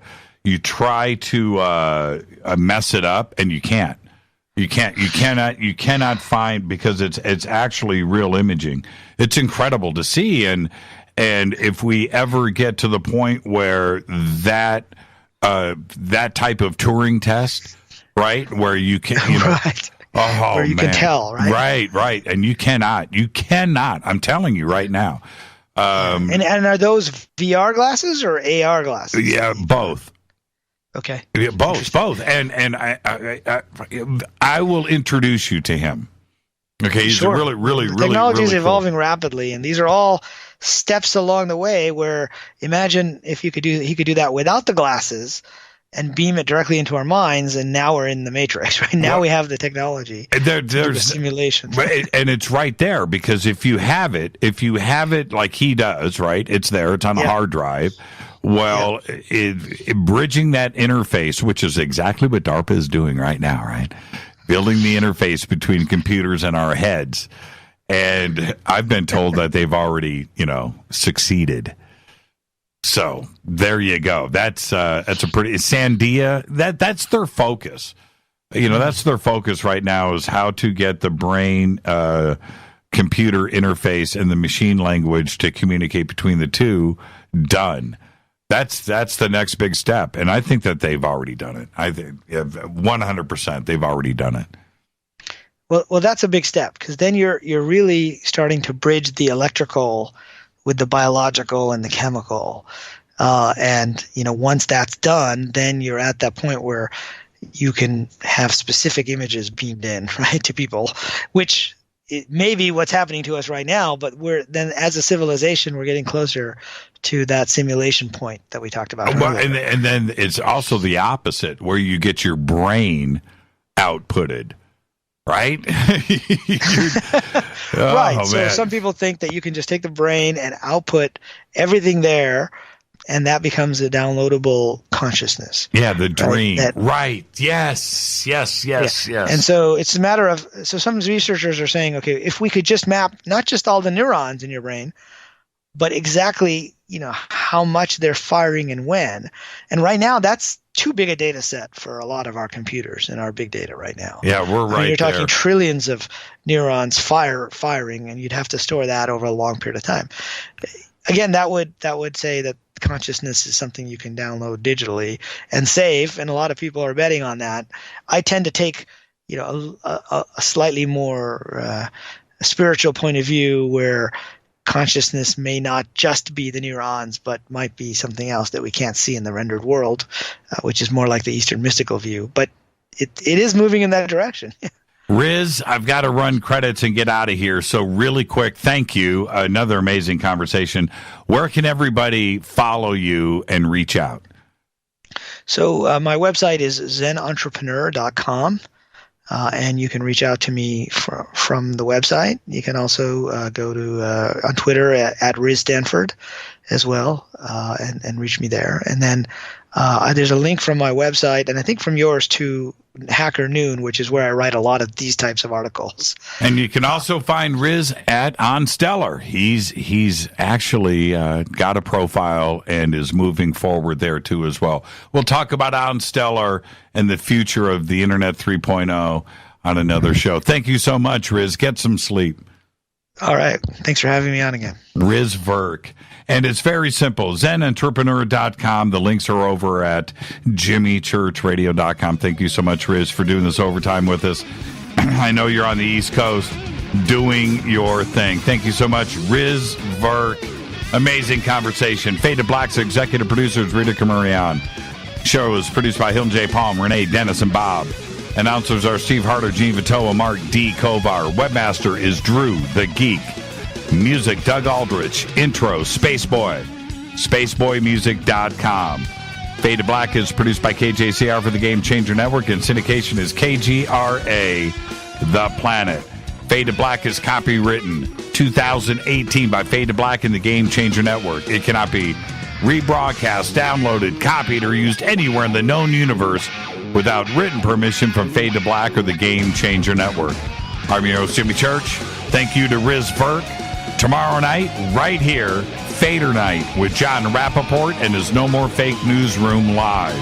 Follow me on Twitter at JChurchRadio. You can follow Riz at Riz Stanford. Until tomorrow night, everybody be safe. Go Beckley Tepe.